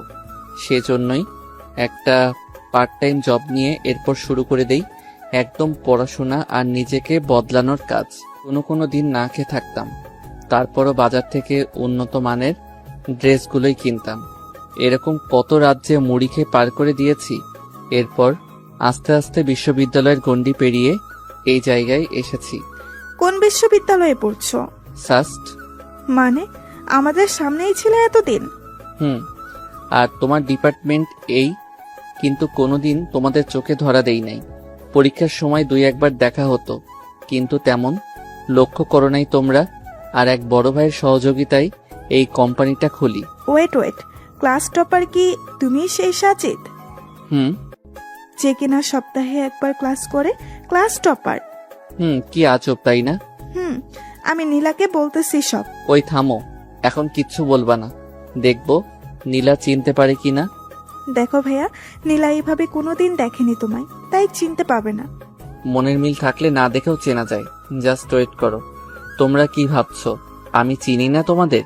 সেই ভার্সিটি থেকেই দেখে আসতেছি তোমাদের। অনেক রাত হইছে, ঘুমাইতে যাও। ওকে, গুড নাইট। শোনো। বলো ভাইয়া। প্রমিস করো কখনো বলবা না নীলাকে। ওকে, বাট কখনো যদি জানে তখন? জানবে না। Good night. আর ভাইয়া নামটা কেন তোমার? নীলা বা কেউ যাতে জানতে না পারে। এরপর যে যার রুমে চলে গেল। কি কথা বললি বাইরে? মানে তুই ঘুমাস নাই? না, কি কথা হয়েছে বল। ওসব এমনি কথা বললাম। কেন না ঘুমিয়ে বাইরে আছে এসব, এছাড়া কিছু না। তুই মিথ্যা বলবি না, বললাম। তানহা মনে মনে ভাবতেছে নীলা সব জেনে গেল নাকি। আর ইমরান মানে সাজিদ ভাবছে তানহা কি রাখবে তার কথা। আরে নীলা, এমনি ভাইয়ের সম্পর্কে কথা বললাম, তোর যদি বিশ্বাস না হয় তাহলে গিয়ে জিজ্ঞেস করে দেখ। আমার না কেন জানি মনে হয় ইমরান আমার আশেপাশেই আছে, কিন্তু খুঁজে পাই না। এসব তোর মনের ভুল, রাত হয়েছে, ঘুমা এখন। এরপর সবাই ঘুমিয়ে পড়লো যে যার মতো। আর অন্যদিকে সাজিদ ভাবতেছে নীলাকে সত্যিটা বলবে কিনা। যে এতটা ভালোবাসে, এত বছর ধরে খুঁজতেছে, তাকে কি কষ্ট দেওয়া ঠিক হবে? না, আমার মতোই আমি চলি, দেখি চিনতে পারি কিনা।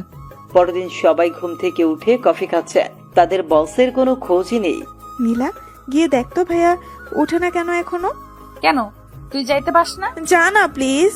এখন চাইতে চাস না, কিন্তু পরে যখন শুনবি সব তখন তো দৌড়ে যাবি, কুত্তি একটা। তানহা পরের কথাগুলো মনে মনে বলল। ওই কিছু বললি তুই? কই না তো, তুই গিয়ে দেখ না প্লিজ। নীলা গিয়ে দরজা ধাক্কাচ্ছে, কিন্তু কোনো খবর নাই কারো। একটু পর সাজিদ উঠে গেল। কি হইল, ধাক্কাচ্ছ কেন? উঠবেন না নাকি? না, ঘুমাবো সারাদিন। ওটা বাদ দিয়ে বাইরে আসেন, সবাই বাইরে অপেক্ষা করতেছে আপনার জন্য। সবাই করতেছে, আপনি করতেছেন না? সবার বাইরে আমি নাকি? কথা দেখি আগের মতোই বেশি বলেন। কিছু বললেন? কই না তো। চুপ করেন, ফ্রেশ হয়ে বাইরে আসেন। আর আমি বেশি কথা বলি না, বুঝছেন? একটু পর সাজিদ সকলের সাথে যোগ দিল। Hello, good morning. Good morning sir. তো বলো, কার ঘুম কেমন হলো? স্যার কি আর বলবো, আমাকে রাখছেন এই মোটর সাথে। এই মোটর যারা ঘুমের খাওয়া হয় নাই। কেন, কি হয়েছে? স্যার সারা রাত বউয়ের মতো টর্চার করেছে। মানে? সবাই বিস্ময়ের চোখে তাকাচ্ছে। স্যার নেগেটিভ ভাববেন না, সারা রাত একবার হাত তুলে দেয়, একবার পা তুলে দেয়, গায়ে আর কি ওজন। কি খাস রে ভাই তুই? তোর বউ যে হবে তার জীবন শেষ।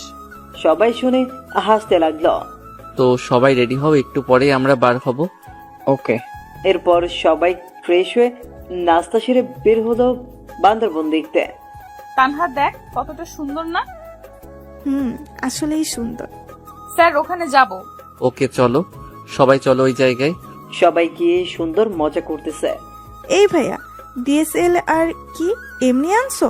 ছবি তোলো না। ও সরি, পোজ দাও, আমি তুলতেছি। বা ছবি তো সুন্দর উঠতেছে, তানহা দেখে যাও। বাহ ভাইয়া, তুমি এত কিছু শিখলা কি করে? তানহা থামো তো। এইভাবেই আনন্দ করতে করতে রাত বয়ে আসে। রাতে আবার এক গানের আনন্দে মেতে ওঠে সবাই। সাজিদ একাই গান গেয়ে যাচ্ছে আর সবাই তা উপভোগ করতেছে। খুব ভালো গান বলেন তো আপনি। ধন্যবাদ, এখন সবাই ঘুমাতে যাও, কাল দেখা হবে। Good night. Good night sir. পরের দিন আবার সে এরকম করেই কেটে গেল। এর পরের দিন বিকেল থেকে রওনা হয় বাসার উদ্দেশ্যে। স্যার ঝগড়া লাগছে পিছনে। কার কার? মোটু ভাই আর রনি সাহেবের। এরা 203 নাকি সবসময় লেগেই থাকে। ঠিক বলছেন, 203। হুম, স্যার আপনাকে একটা কথা বলি। বলেন। বাসায় যেতে তো অনেক রাত হয়ে যাবে, দয়া করে কি পৌঁছে দিবেন বাসায়? আচ্ছা। ধন্যবাদ স্যার। শোনো সবাই, যাদের যাদের এনজয় করার ইচ্ছা আছে তারা সামনে চলে আসো। এখন উড়াধুরা ডান্স শুরু হবে, যে যেমন ডান্স দিতে পারো দাও। আসলে অফিসের বস অন্য ছেলে হলে যেরকম হয়, কোনো পিকনিকের আসল মজাই হচ্ছে এটা। বাবা আমি আসছি। আরে চাচা, তো আর দেরি কেন, চলে আসেন। সবাই অনেকটা মজা করল। রাত 2টার দিকে গাড়ি এসে ফিরল সেই চিরচেনা অফিসের সামনে। আস্তে আস্তে সবাই নেমে সাজিদের কাছ থেকে বিদায় নিয়ে চলে গেল। এখন বাকি আছে শুধু তানহা আর নীলা। নীলা, আমার শরীরটা ভালো না, অসুস্থ অসুস্থ লাগছে, তোমরা একাই যেতে পারবে না? এত রাতে কি করে যাব? ওকে চলো। জোর সারতে খুব ভালো লাগছে নীলার। পাশাপাশি হাঁটতে, কাছাকাছি বাসা হওয়ায় বেশিক্ষণ লাগেনি যেতে। নীলা যাও তাহলে, আমি গেলাম। গেলাম মানে এত রাতে কই যাবেন আপনি? ভেতরে আসেন। রেগে বলল কথাটা। রাগটাও দেখি আগের মতোই। দেখেন স্যার, আমার সামনে এরকম মনে মনে কিছু বলবেন না। ভেতরে আসেন এখন। আম্মু, ইনি হচ্ছেন আমাদের বস। ও তুমি সাজিদ? আসসালামু আলাইকুম। মা, ক্ষুধা লাগছে, খেতে দাও। তোমরা বসো, আমি দিচ্ছি। আসলে আন্টি, আমাকে যেতে হবে এখন। আরে বাবা, এত রাতে কোথায় যাবা? রিক্সা, অটো কিছুই পাবে না। আর বর্তমানে যে ছিনতাইকারীদের জ্বালা, তুমি আজ রাতটা থেকে যাও। না আন্টি, সমস্যা নেই, যেতে পারবো। মামনি, যেতে যখন চাইছে যেতে দাও। সামনের ফাঁকা জায়গায় যে পেতনি থাকে সেটা তো তিনি আর জানেন না। যখন পিছু নেবে তখন নিজেই দৌড়ে চলে আসবে। কি বললা? পেতনি? ভয় চুপসে গেছে একদম। আহ তানহা, খামোকা ভয় বাড়িয়ে দিচ্ছিস। বাবা যাও, টয়লেট ওইদিকে, ফ্রেশ হয়ে আসো, আমি খাবার দিচ্ছি। সাজিদার কিছু না বলে ফ্রেশ হয়ে আসলো। তো মা, এনজয় কেমন করলি? সে কথা আর কি বলবো মামনি, যাদের এরকম বস থাকে তাদের এনজয় কি খারাপ হবে? মা, একদম সেই। সাজিদ চুপচাপ খেয়ে নিল। এরপর নীলা সাজিদকে তার রুম দেখিয়ে নিজের রুমে চলে গেল। এদিকে সাজিদ ঘুমোচ্ছে, অন্যদিকে তানহা নীলা গল্প করতেছে। গল্প করতে করতে তারাও ঘুমিয়ে গেল। সকাল 8টার দিকে নীলার ঘুম ভাঙে, আর সেও শয়তানি করে তানহার ঘুম ভাঙিয়ে দেয়। অফিস বন্ধ, তাই তেমন তাড়াহুড়োও নেই, কিন্তু যা ঘটার তা তো ঘটেই গেছে। জ্বরের কবলে সাজিদ একদম কাবু হয়ে বিছানায় শুয়ে আছে। না ইচ্ছে করছে উঠতে, না ইচ্ছে করছে ঘুমোতে। চুপচাপ শুয়ে আছে। একটু পর তানহা চা নিয়ে আসে। ভাইয়া, ভাইয়া, ওঠো, তোমার চা। কিন্তু সাজিদের কোনো শব্দই নেই। এই ভাইয়া, বলো। তোমার কণ্ঠ এরকম লাগছে কেন? অসুস্থ নাকি? একটু অসুস্থ, তবে ঠিক হয়ে যাবে। দেখি দেখি। সে যেন তানহার ডাক শুনলই না, কপালে হাত দিল। ও মা, এটা একটু অসুস্থ। নীলা, এদিকে আয়। জোরে ডাক দিল নীলাকে। কিরে, কি হয়েছে? জ্বর আসছে সেই। বলিস কি? তুই গিয়ে নাস্তা ওষুধ নিয়ে আয়, আমি দেখতেছি। নীলাও মাথায় হাত দিয়ে দেখে ভীষণ জ্বর। আমি বাসায় যাব, এখানে ভালো লাগছে না। কি বললেন? বাসায় গেলে দেখাশোনা করার জন্য বউ আছে নাকি? তা নেই, এরকম জ্বর আমাদের জন্য ব্যাপার না। চুপচাপ শুয়ে থাকেন। একটু পর তানহা নাস্তা আর ঔষধ নিয়ে আসলো। এরপর ধীরে ধীরে খেয়ে আবার শুয়ে পড়লো। তোমার শরীর খারাপ আর এই অবস্থায় বাসায় যেতে চাইছো? বাসায় গেলে খাইতে কি শুনি? সাজিদ চুপচাপ শুনতেছে কথা। এখন ঘুমান, আমি পট্টি দিয়ে দিতেছি। এমনিতেই সেরে যাবে, তার দরকার নেই। আপনারা মনে হয় নাস্তাও করেন নাই, যান নাস্তা করে নেন। চুপ করেন তো। এরপর পট্টি দিতে লাগলো। যে কোনো ব্যক্তি অসুস্থ হলে তারা চায় যে তাদের ভালোবাসার মানুষটা তাদের সেবা করুক। সাজিদ তো আর ব্যতিক্রম না। পট্টি দিতে দিতে নীলার ঠান্ডা হাতটা সাজিদের চোখে পড়তেছে, আর সাজিদের মনে হচ্ছে যে তার হাতটা যেন শরীরের সব তাপ শোষণ করে নিচ্ছে। সম্পূর্ণ এক অন্যরকম অনুভূতি সাজিদের মনে খেলা করছে। তানহা শুধু বসে বসে দেখতেছে আর মনে মনে হাসতেছে। এত কাছে এরা, অথচ নীলা বুঝতেই পারছে না যে সে তার সেই চিরচেনা মানুষটারই সেবা করছে। নীলা, আমার ভালো লাগছে না কিছু, বাসায় যাব আমি। ভালো লাগছে না জন্যই রেখেছি এখানে। ধ্যাত। আচ্ছা সত্যি করে বলেন তো, মাথায় পট্টি দিয়ে দিতেছি, আপনার কি খারাপ লাগছে? না। তাহলে বললেন কেন ভালো লাগছে না? ঢং করেন আমার সাথে? কি হলো, চুপ কেন? আসলে আমি তোমাকে কষ্ট দিতে চাচ্ছি না। সেই ছোটবেলায় মা মারা যায়, এরপর জ্বর হলেও জোটেনি ওষুধ। এমনি এমনি জ্বর সেরে যেত, কখনো খেয়ে কাটতো, কখনো বা না খেয়ে দিন কাটতো। আচ্ছা আপনার বাবার কি হয়েছে? ওসব বাদ দাও। আর একটা কথা শোনেন, আপনি আমার বস, তো আপনার জন্য কিছু করলে সেটা কষ্ট না, বুঝছেন? শরবত বানাই দিতে পারবা? শুধু শরবত না, আমি ভালো করেই জানি জ্বর হলে মানুষের কোনগুলো খাইতে ইচ্ছা করে। একটু পর সব নিয়ে আসতেছি। আর তানহা ফুচকা বানাতে গেছে, কি খাবেন তো? ওকে, তবে ঝাল একদম বেশি থাকতে হবে। চুপচাপ শুয়ে থাকেন, আর ভুলেও ফোন হাতে নিবেন না। ফোনের রেডিয়েশন পড়লে জ্বর আরো বেশি হয়। জ্বর হলে কখনো চোখের সামনে নিয়ে ফোন টিপবেন না। ফোন থেকে যে রেডিয়েশন বের হয় তা অত্যন্ত ক্ষতিকর। আর চাপ নিবেন না মাথায় বেশি। যেমন জ্বর হলে বেশি পড়তে গেলে দেখবেন যে জ্বর আরো বেশি হইতেছে। আমার জ্বর আবার অন্যরকম, সারাদিন ভালো থাকে, কিন্তু সন্ধ্যা হলেই শুরু হয়, যারা 9টায় শেষ। যাই হোক, সবাই নিজেদের কাছের মানুষের খেয়াল রাখবেন। এখন রেস্ট নেন, আমি আসতেছি। একটু পর নীলা চলে আসলো। এই নেন, এখানে শরবত, চালতার আচার, একদম ঝাল, আর এটা হলো ঝাল মুড়ি। এত কিছু? তুমি তো দেখি অনেক ফাস্ট। এখনো কিছু হয় নাই স্যার, একটু পর আরো কিছু আসতেছে। আরো কিছু? এগুলো তো একাই শেষ করতে পারবো না, তোমরা হেল্প করো একটু। ওকে, তা করবো, এখন শুরু করো। এরপর সাজিদ নীলা তানহা খাওয়া শুরু করলো। কেমন হয়েছে? সেই। তানহা ফুচকান। এরপর একটু আড্ডা দিল সবাই মিলে। স্যার আপনি একটু ঘুমান এখন। হুম। কিন্তু ঘুমানোর চেষ্টা করলেই কি ঘুম আসে জ্বরের মাঝে? ঘুম আসে না তো। ওকে আমি মাথায় হাত বুলিয়ে দিচ্ছি, আপনি চেষ্টা করেন ঘুমানোর। এমন ভালোবাসা কে না চায়? আসলে প্রতিটা মেয়ে তাদের যার যার ঘরে ডাক্তার, যারা ঔষধ ছাড়াই জ্বরকে ভালো করে দিতে পারে। আস্তে আস্তে ইমরান ঘুমিয়ে যায়। বিকেলের দিকে নীলার ডাকে ঘুম ভাঙে। স্যার, বলো। জ্বরটা একটু কমছে, গোসলটা করে নেন এখন। গোসল করলে যদি বেশি হয়?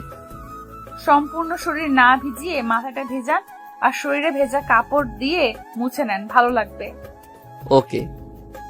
আসলেই বেশ ভালো লাগতেছে। এরপর খাওয়া শেষ করে 1 কাপ চা খেয়ে বাসার দিকে রওনা হয়। কিন্তু জ্বর কি একদিনেই পিছু ছাড়ার পাত্র? বাসার গেটে আসতেই যা যা খেয়েছে তা বের করে দিল মুখ দিয়ে। আস্তে আস্তে জ্বরটাও বাড়তে লাগলো। সাজিদও সুন্দর করে কাঁথা মুড়ি দিয়ে ঘুমিয়ে পড়লো। সন্ধ্যার দিকে অনেকটা ঠান্ডা লাগতেছে। শুয়ে পড়তেই ঘুম ঘনিয়ে আসে চোখে। রাত 2টায় ঘুম ভেঙে যায়। আর আসে না ঘুম। এখন কোন রকম যন্ত্রণা কাজ করতেছে শরীরে। মনে হচ্ছে এর থেকে মরাই ভালো। কোন রকম রাতটা পার করে দিল। হ্যালো চাচা। হ্যাঁ বাবা, হঠাৎ এত সকালে? চাচা, আমার জন্য কিছু খাবার আর জ্বরের ওষুধ নিয়ে আসেন তো একটু। ওকে, আমি এক্ষুনি আসতেছি। একটু পর সব নিয়ে আসলো। চাচা, আর আজ সবাইকে অর্ধেক বেলা কাজ করে ছুটি দিয়ে দিন। সময় মতো সবাই চলে আসলো। তখন পিয়ন সবাইকে জানিয়ে দিল, চাচা, স্যারের অসুখ ভালো হয় নাই। না মা, আরো বেশি হয়েছে। সকালে গিয়ে খাবার ওষুধ কিনে দিয়েছি। ও, ওনার বাসার ঠিকানাটা দেন তো। ঠিক আছে, লিখে নাও। এরপর ঠিকানা নিয়ে তারা চলে গেল বাসার উদ্দেশ্যে। গিয়ে দেখে দরজা খোলাই আছে। এই যে বস, আপনার সমস্যা কি? হ্যাঁ, কই কোনো সমস্যা নাই তো। জ্বর বেশি হয়েছে, একবার তো বলতে পারতেন আমাদের, শুধু বেশি বুঝবে। তানহা, একটা অটো ডেকে নে। অটো দিয়ে কি হবে? যতদিন না জ্বর ভালো হচ্ছে আমাদের কাছে থাকবেন। এটা সম্ভব না। দেখেন, বেশি কাহিনী করবেন না, তাহলে কিন্তু ভুলে যাব আপনি আমার বস। আমার রাগ সম্পর্কে জানেন না, তাই চুপ থাকেন। আমি ভালো করেই জানি। কি বললেন? কিছু না। এরপর একটা অটো নিয়ে সোজা চলে আসে নীলাদের বাসায়। আচ্ছা, আমি তোমাদের বাসায় কেন যাব? মানুষ তো এমনি বলবে যে আমি কে হই তোমাদের। তুমি আমার ভাইয়া না, হুম। তাহলে আবার এই কথা কেন? শোনেন মিস্টার, মানুষ কি বললো না বললো তাতে আমার যায় আসে না। কি বাবা, অসুস্থ হয়েছো? তা একবারও আমাদের জানানোর প্রয়োজন মনে করলে না?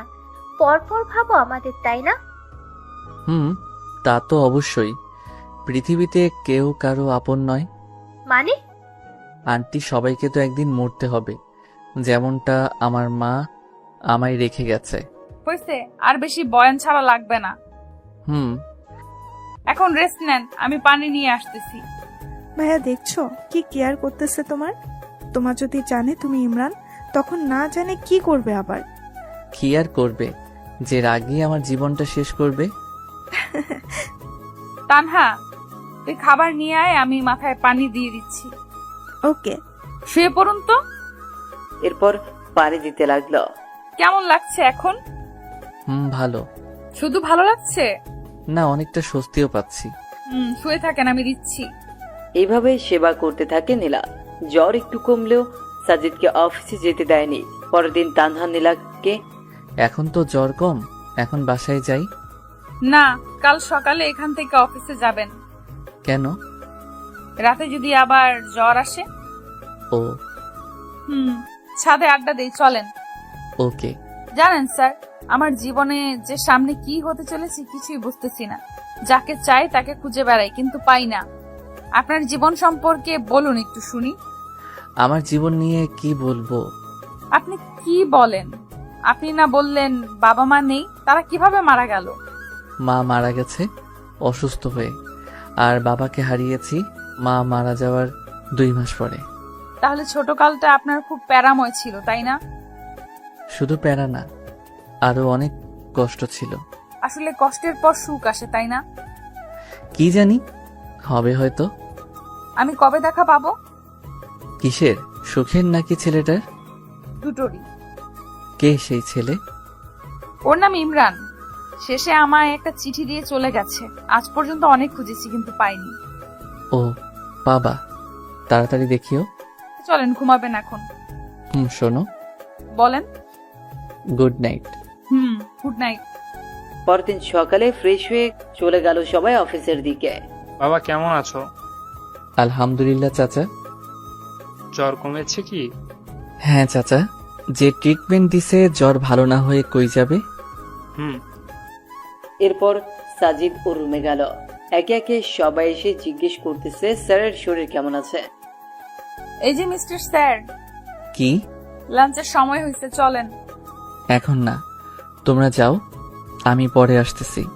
না, এখনই চলেন, বেশি কথা বলবেন না। ওকে চলো। তুমি তো আবার যে রাগী। রাগের তো কিছুই দেখেননি এখনো আমার। মা বাবা আর আমার বিএফ জানে আমি কেমন রাগী। হইছে, চলেন। এরপর খাওয়া শেষে আবার চলে আসে কাজে। ভাইয়া চলো এখন। আর একটু কাজ করে যাই। না, এখন চলো। আজব, যাবোটা কোথায়? কেন?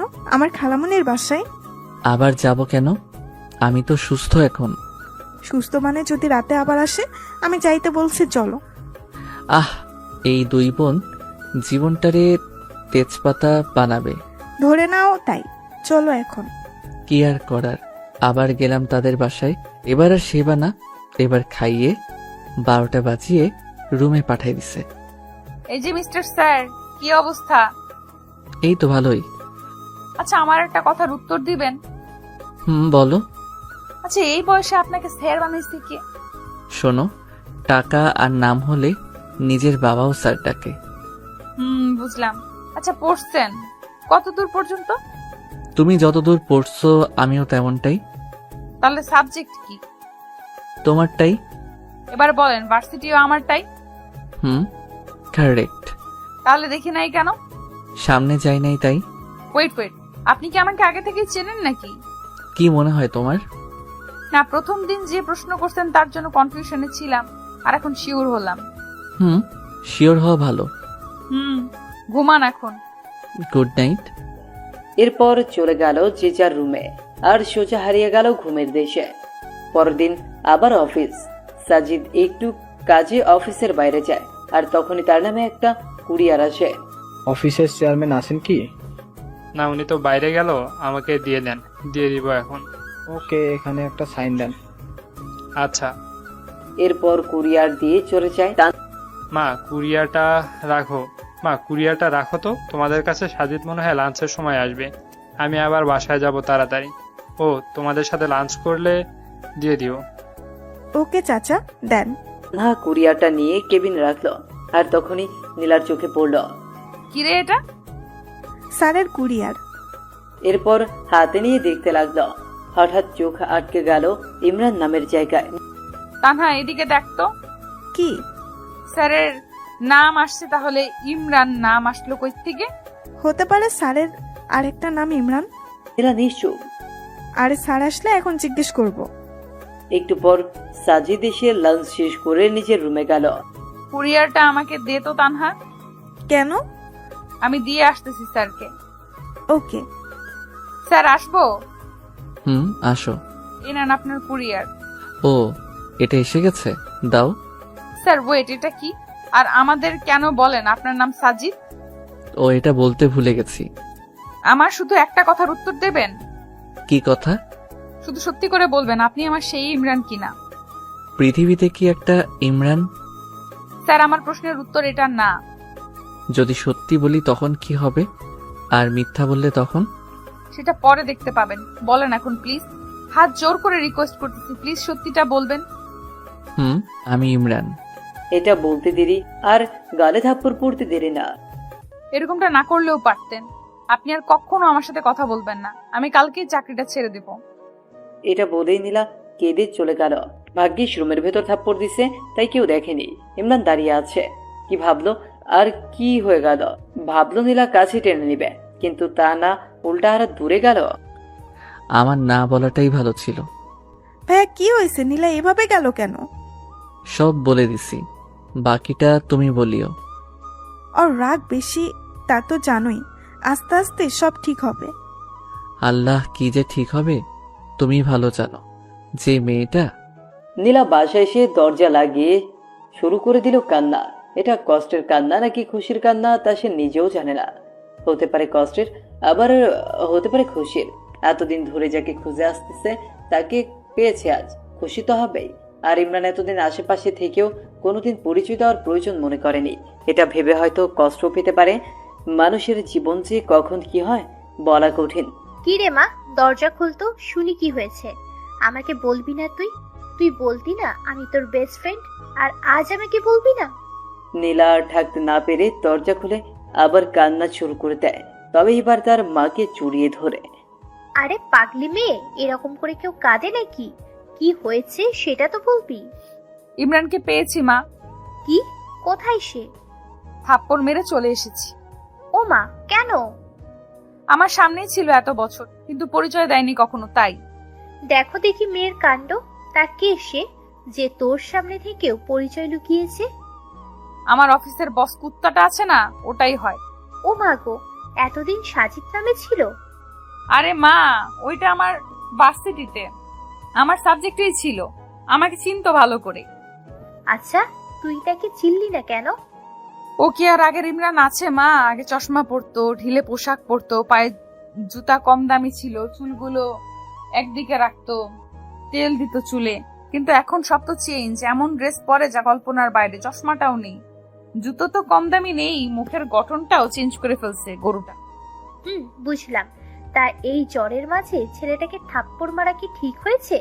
যদি জ্বর আসে আবার? আসলে আসবে। আমার একটা প্ল্যান আছে। কি প্ল্যান? ও তোকে কষ্ট দিয়েছে না, ওকে শাস্তি দেওয়া দরকার। কিভাবে? ওকে ইগনোর করে চলবি সব সময়, আর ওর রিয়াকশন দেখবি। তবে মা, একটা জিনিস বুঝলাম না, ছেলেটা এতটা চেঞ্জই হলো কি করে? আর যার কিছু ছিল না সে আজ কিনা সফটওয়্যার কোম্পানির মালিক। শোন, মানুষের মনে যদি ইচ্ছে থাকে আর যদি সে কঠোর পরিশ্রম করে তাহলে সব সম্ভব। হয়েছে, অনেক কেঁদেছিস, এখনই খাবি। এখন মজা করার সময়, কষ্ট পাওয়ার সময় না। এতদিন তো কষ্ট পেলি, এখন না হয় একটু মজা নে। তবে মা, আমি বুঝি না খ্যাতটা এরকম হলো কিভাবে। ওই যে ইচ্ছে শক্তি। এখন খাবি, চল তো। এরপর নীলা খেয়ে টিভি রুমে গিয়ে টিভি দেখতে থাকে। টিভি দেখা শেষ হলে আবার ঘুরে নিয়ে ছাদে চলে যায়। আসলে বিকেল বেলাটা ঘুরে উড়াতে বেশ ভালোই লাগে নীলা। মামনি, নীলা কই? এতক্ষণে তানহাও এসে গেছে। উপরে আছে, দেখ গিয়ে। শোন শোন, খেয়ে যা আগে। দাঁড়াও, আসতেছি। কি রে নীলা, ওরকম করে আসলি কেন? কেন, কি হয়েছে? ভাইয়া কি ভাবছে বলতো? যা ভাবার ভাবুক, তাতে আমার কি? তোর কি মানে? যাকে খুঁজতেছিস সে আজ সামনে তো বলতেছিস, তাতে আমার কি? শোন, ওই কুত্তার কথা ভুলেও বলবি না। উনি শুধু আমার বস, অন্য কিছু না। বুঝলাম। খাবো, চল। ওকে এরপর নিয়ে এসে খেয়ে আবারও মনোযোগ দেয় ঘুরে উড়ানো। আচ্ছা নীলা, তুই ইমরানকে পেয়েও থাপ্পড় দিয়ে চলে এসেছিস, এখানে আবার মনের সুখে ঘুরে উড়াচ্ছিস। তোর কি খারাপ লাগছে না একটু? না তো, তুই দেখে বুঝতেছিস না? গুড। ঘুরে উড়িয়ে সন্ধ্যায় রুমে আসে। একটু পর ফোন আসে। হ্যালো, আসসালামু আলাইকুম। ওয়ালাইকুম আসসালাম। কে আপনি? কণ্ঠ শুনেও বোঝো না, নাকি না বোঝার ভান করতেছো? ধরে নেন একটা। আমার দোষটা তো বলবা। কোনো দোষ নাই আপনার। আপনি তো আর আমার সেই খ্যাত ইমরান না। ফোন রাখেন, কাজ আছে, বাই। ধ্যাত, দিল ফোনটা কেটে। পরদিন অফিস গেলে নীলাকে ডেকে পাঠায় ইমরান। স্যার, আসবো? আসো। এরপর নীলা আসতেই সোজা গিয়ে ওর হাতটা ধরে ক্ষমা চায়। কিন্তু নীলা এত সহজে ছাড় দেওয়ার মতো মানুষ না। দেখুন স্যার, বস বসের মতো থাকুন। বেশি কিছু করলে আমি কিন্তু ভুলে যাব যে আপনি আমার বস। কি বেশি করলাম আমি? হাত ছাড়বেন কি না? না। আজকের চরটা একটু বেশি লাগছে, স্পষ্ট 4টা আঙ্গুলের দাগ বোঝা যাচ্ছে। চর খেয়ে ইমরান হাত ছেড়ে দিয়ে চোখ মুছল। নীলা আর সেখানে না থেকে চলে গেল নিজের কাজে। ইমরান আর লাঞ্চের সময় বাইরে যায়নি।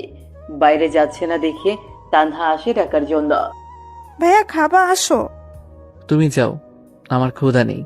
টেবিলে হেলান দিয়ে। আরে আসো না। তুমি যাবে এখান থেকে? দেখলি ছেলেটা খেতেও আসলো না। তো আমি কি করব? যার ইচ্ছা হবে খাবে। না হলে খাবে না। আমার না মাঝে মাঝে অবাক লাগে, এই জন্যই বুঝি এত খুঁজেছিস। এই তো বুঝছিস। এরপর অফিস শেষ হলে সবাই বাসায় চলে যায়, কিন্তু ইমরান এখনো অফিসে। বাবা বাসায় যাবা না? হ্যাঁ চাচা, শরীরটা ভালো ঠেকছে না, একটা রিক্সা ডেকে দেন তো। আচ্ছা। এরপর রিক্সা আসলে ইমরান সোজা ডাক্তারের কাছে গিয়ে জ্বরের ঔষধ নেয়। কেন জানি ওর মনে হচ্ছে জ্বর আসবে, আর তার ধারণাও ঠিক রাতে জ্বর আসে। হয়তো মায়ের জন্যই জ্বরের চোটে আজ অজ্ঞান হয়ে যায়। পরের দিন সবাইকে অফিসে দেখা গেলেও ইমরান নেই। সবাই পিয়নকে জিজ্ঞেস করতেছে বস কই, কিন্তু তিনি আর কি বলবেন, নিজেও তো জানেন না। তিনি সবাইকে বলল যে যাওয়ার সময় সাজিদ বলেছিল তার নাকি শরীরটা খারাপ। এর বেশি জানি না আমি। সকাল থেকে ফোন দিচ্ছি কিন্তু উঠাচ্ছে না ফোন। নীলা চল, ভাইয়ার বাসায় যাব। কাহিনী বাদ দিয়ে চুপচাপ কাজ কর। আমার কথা তোর কাছে কাহিনী মনে হয়? ভালোই তো বদলে গেলি তুই নীলা। পরশু পর্যন্ত ঠিকই খুঁজছিলি, আর এখন আসলেই তুই বুঝাতে চাচ্ছিসটা কি? হ্যাঁ কিছুই না। ভালো। হ্যাঁ, ফোন করেই যাচ্ছে কিন্তু কোনো খবর নেই। এভাবে একটা দিন চলে যায়। পরের দিন আবার অফিসে বস নেই। চাচা আজকেও কি স্যার আসবে না? না, ফোনটাও বন্ধ, হয়তো কোনো কাজে বাইরে গেছে। সময় হলে চলে আসবে। আর আজ সকালে ছুটির 1টার পর হবে। নীলা আমার কাছে ভালো ঠেকছে না রে, কাজে গেলে কেউ ফোন অফ করে না। আমি গেলাম, তুই আসলে আয়, না হলে থাক। তুই তোর ইমরানকে হারাতে পারিস, কিন্তু আমি একটা ভাই পাইছি, তাকে হারাতে পারবো না। দাঁড়া, আমিও যাব, দেখি তোর ভাই কোথায় লুকিয়ে আছে। এরপর দুজন সোজা চলে যায় ইমরানের বাসায়, কিন্তু ইমরান থাকলে তো দেখা পাবে। হ্যালো চাচা, স্যারের বাসায় তো তালা দেওয়া। স্যার কোথায় দয়া করে বলবেন প্লিজ? আসলে চাচা প্লিজ সত্যিটা বলেন। হাসপাতালে। মানে ওখানে কেন?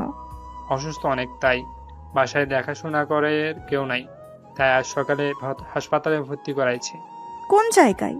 ল্যাব এইডে আছে এখন। আচ্ছা। কি হলো, কোথায় এখন? হাসপাতালে। হোয়াট? এটাই তো চাইছিলি তাই না? চল। কোথায়? যে হসপিটালে আছে সেখানে। ওকে। এরপর তারা সোজা চলে যায় হাসপাতালে। অফিসের লোকের কাছে কেবিন নাম্বার নিয়ে চলে যায় তার কাছে। দেখ কত ভালোভাবে শুয়ে আছে। শুয়ে আছে না, ঘুমের ওষুধ দিছি। এরপর তানহা মাথায় হাত দিল, আর নীলার হাতটাও নিয়ে গিয়ে দিল মাথায়। দেখলি কিরকম জ্বর? এসব তোর জন্যই হয়েছে। কি মাইটটাই না দিছিস আল্লাহ। আচ্ছা তোর রুমালটা দে, এর মাথাটা ঠান্ডা করি পট্টি দিয়ে। হঠাৎ মাথায় ঠান্ডা অনুভব হয়। কিছুক্ষণ পর ঘুম ভেঙে যায় ইমরানের, কিন্তু কেন জানি চোখ খুলতে পারছে না। পারবেই বা কি করে? নীলার এক হাত তো তার চোখে। হঠাৎ কারো কণ্ঠ শুনে জোরে উঠে পড়ে ইমরান। নীলা আবার টেনে নামায় নিচে। তোমরা এখানে কেন, কোনো সমস্যা? আসলে সমস্যা, তবে আমার না তোমার। আমাকে তো সহ্য করতে পারো না। চুপচাপ শুয়ে থাকেন, কথা বললে দিব একটা বসিয়ে। ওই তোমার সমস্যা কি? কথায় কথায় শুধু মায়ের আর মায়ের। তোমাকে এখানে কেউ আসতে বলছে কষ্ট করে? হ্যাঁ, আসলা কেন? তাও মগের মূল্য পাইছো। ইচ্ছা হলে মারবা, ইচ্ছা হলে চলে যাবা। তোমার হিসেবে আমি কি কষ্ট পাইনি 6 বছর? আরে তুমি তো বাবার হোটেলে ছিলা, বুঝবা কি? আমি হারে হারে বুঝেছি জীবনটা আসলে কি। প্রতিটা সময় গেছে এই সমাজের লোকদের সাথে যুদ্ধ করে নিজেকে তাদের সমতুল্য করে তুলতে। তারপর তোমাকে ভুলিনি। মেয়েরা না ছেলেদের স্মার্টনেসকে ভালোবাসে, টাকা পয়সা ভালোবাসে, অন্য কিছু না। তোমার কি মনে হয় আমি এতদিনে প্রপোজাল পাইনি? আরে তোমার সামনেই তো তোমার বোন সেদিন প্রপোজ করছে, আর বাকিগুলো না হয় নাই বললাম। তারপরও কারোর সাথে প্রেমে জড়াইনি, কারণ একটাই, তোমাকে ভালোবাসি। প্রতিটা দিন কাছ থেকে না হলেও দূর থেকে দেখেছি। আমারও ইচ্ছা ছিল তোমার কাছে যাওয়া, কথা বলা, কিন্তু পারিনি। আগে প্রতিষ্ঠিত হতে চেয়েছি, আর তুমি ভাবো যে শুধু তুমি কষ্ট পাইছো। বাবা, স্যারের দেখে মুখ দিয়ে বুলেটও বার হয়। স্যার এখন এখান থেকে আমার বাড়ি চলেন। কেন? একদিন ট্রিটমেন্ট না করেই জ্বর হাইয়ে উঠছে। আরো যদি এখন ট্রিটমেন্ট ছেড়ে দেই তখন তো জ্বরের টেম্পারেচার বেড়ে পার হয়ে চলে যাবে। হয়েছে, আমাকে নিয়ে ভাবতে হবে না। 6 বছর যাকে নিয়ে ভাবলাম তাকে এত তাড়াতাড়ি কেমনে ভুলি? ভালো। যাবেন কি এখন? না। আরে আরে নীলা, ছেলেটার জ্বর রে। আঙুল বাঁকা না করলে ঘি ওঠে না রে। কি এখন যাবেন তো স্যার? ইমরান কিছু না বলে চুপ করে আছে। এই যে স্যার, উঠবেন কি এখন? হুম। এরপর হাসপাতাল থেকে তারা চলে গেল তাদের বাসায়। কি বাবা, কেমন আছো? এই তো একটু অসুস্থ আন্টি। মা, স্যার আমাদের সাথে থাকবে এখানে এখন থেকে। আচ্ছা। না, আমি থাকবো না। কেন? এমনি। আমি থাকতে বলছি, থাকবেন। চুপ, একদম চুপ। তোমার সব কথা শুনবো নাকি? হবে। সম্ভব না, অনেক সহ্য করছি, আর না। চুপচাপ শুয়ে থাকেন এখানে। ইমরানকে শুইয়ে দিয়ে নীলা চলে গেল পানি আনতে। এবার আবার শুরু করলো পানি দেওয়া। মাইটা খুব লাগছে তাই না? হুম। রাগ তোলায় দাও কেন তাহলে? এতদিন আমার সামনে থেকেও একবার বলার প্রয়োজন মনে করনি? তুমি জানো তোমাকে খুঁজতে গিয়ে কত জনের কত কথা শুনতে হয়েছে, কত কষ্ট করতে হয়েছে। তোমার আশা তো ছেড়েই দিছি। আমি শুধু আল্লাহর কাছে বলছি, আল্লাহ প্লিজ একবার ইমরানের সাথে একটা বার দেখা করার সুযোগ দিও। আর কিচ্ছু চাই না। আমাকে বললে কি এমন ক্ষতি হতো তোমার বলো? কিছুই না, আগে নিজেকে চেঞ্জ করতে চেয়েছি। তুমি তো বলেছো চুল না কাটলে, শার্ট জুতা না পাল্টালে তোমার সামনে না আসি, তাই আসি নাই। আমি রেগে বসছি জন্য তুইও সেটা মাইন্ডে নিবি কুত্তা? ওই কি তুই তুকারি করে গালি দিচ্ছ? আমি তোমার বস বলে যেও না। ওই শোন, তুই আমার ক্লাসমেট, ওকে? এটা তোর অফিস না, তো বস বস করবি না। আচ্ছা, নিজেকে এত সহজে পাল্টালেন কি করে? নীলা পট্টি দিতে লাগলো। প্রশ্ন করতেছে, সহজ? এর থেকে কঠিন কিছু নেই। যে ছেলে কাপড়ের মুখ দেখেনি, সেই ছেলেটা এইরকম কাপড় জুতা পরার জন্য দিনরাত এক করে কষ্ট করেছে। দিনে প্রাইভেট আর রাতে পার্ট টাইম জব। জানো, ভার্সিটি লাইফে শুধু ভাবতাম কোন দিন শুক্রবার আসবে আর কোন দিন আমি শান্তি মতো একটু ঘুমাবো, কারণ শুক্রবার ছাড়া অন্য কোনো দিন ঘুমানোর সময় পাইতাম না। তো পাল্টাতে কে বলেছে? আর কে বলছে এত কষ্ট করতে? কেউ বলেনি, শুধু খ্যাতনামটা নিজেকে খুব কষ্ট দিত। সামান্য কলেজে যতবার শুনেছি, না জানি এরকম থাকলে ভার্সিটিতে কতবার শুনতে হবে। এটা ভাবতেই শরীরটা শিউরে ওঠে। তাই চিন্তা করেছি, যদি চান্স পাই নিজেকে বদলাতে পারলে যাবই না ভার্সিটিতে। সব বুঝলাম। আর এই কোম্পানিটা, এটা কিভাবে সম্ভব? এটা এক বড় ভাইয়ের সহযোগিতাই করেছি। ও, এখন ঘুমান, আমি মাথায় তেল দিয়ে দিই। না থাক, লাগবে না। একটা কথা বলবো? হুম। এত বছর অনেক কষ্ট দিচ্ছেন, অনেক কাঁদাইছেন। প্লিজ হাত জোর করে বলি, আর কষ্ট দিয়েন না। একবার হারাইছি আপনাকে, আর হারাতে চাই না। প্লিজ যা করতে চাই করতে দেন। আর আমি রেগে গিয়ে কিছু বললে বা করলে সেটা মনে নিয়েন না। রেগে গিয়ে মারবা? আমি সহ্য করব নাকি? পরে আপনিও মারবেন, তাহলেই তো হয়। এখন যা করতে চাচ্ছি করতে দেন। ওকে। মানুষের জ্বর হলে মাথায় পট্টি দেওয়া, তেল দেওয়া মতো কেউ থাকলে আর কিছু লাগেই না। আর যাদের কেউ নেই তাদের অবস্থা আমার মতো। পুকুর পাড়ে বসে থাকা, মাঝে মাঝে বমি করার মতো অবস্থা হয়। একবার আমার জ্বর হয়েছিল, বমি করছিলাম যখন, তখন মা এসে আমার মাথার 2 সাইড চেপে ধরছিল। সত্যি এরকম ভালো যে জ্বরের মাঝে লাগে তা কখনো জানা ছিল না। থাক, ওসব না বলে গল্পে ফিরে। ইমরান তো বেশ মজাতেই আছে। সারাদিন মেয়ে পাশে সেবা করে যাচ্ছে, আর কষ্টে আছি আমি, কেউ নেই পাশে। নীলা মাথায় তেল দিয়ে দিতে দিতে ইমরান ঘুমিয়ে পড়ে, কিন্তু নীলা থেমে থাকে না। সে 11টায় বসেছে ইমরানের পাশে, বিকেল 3টে পর্যন্ত পাশেই বসে আছে। এর মধ্যে ইমরানের ঘুম ভেঙে যায়।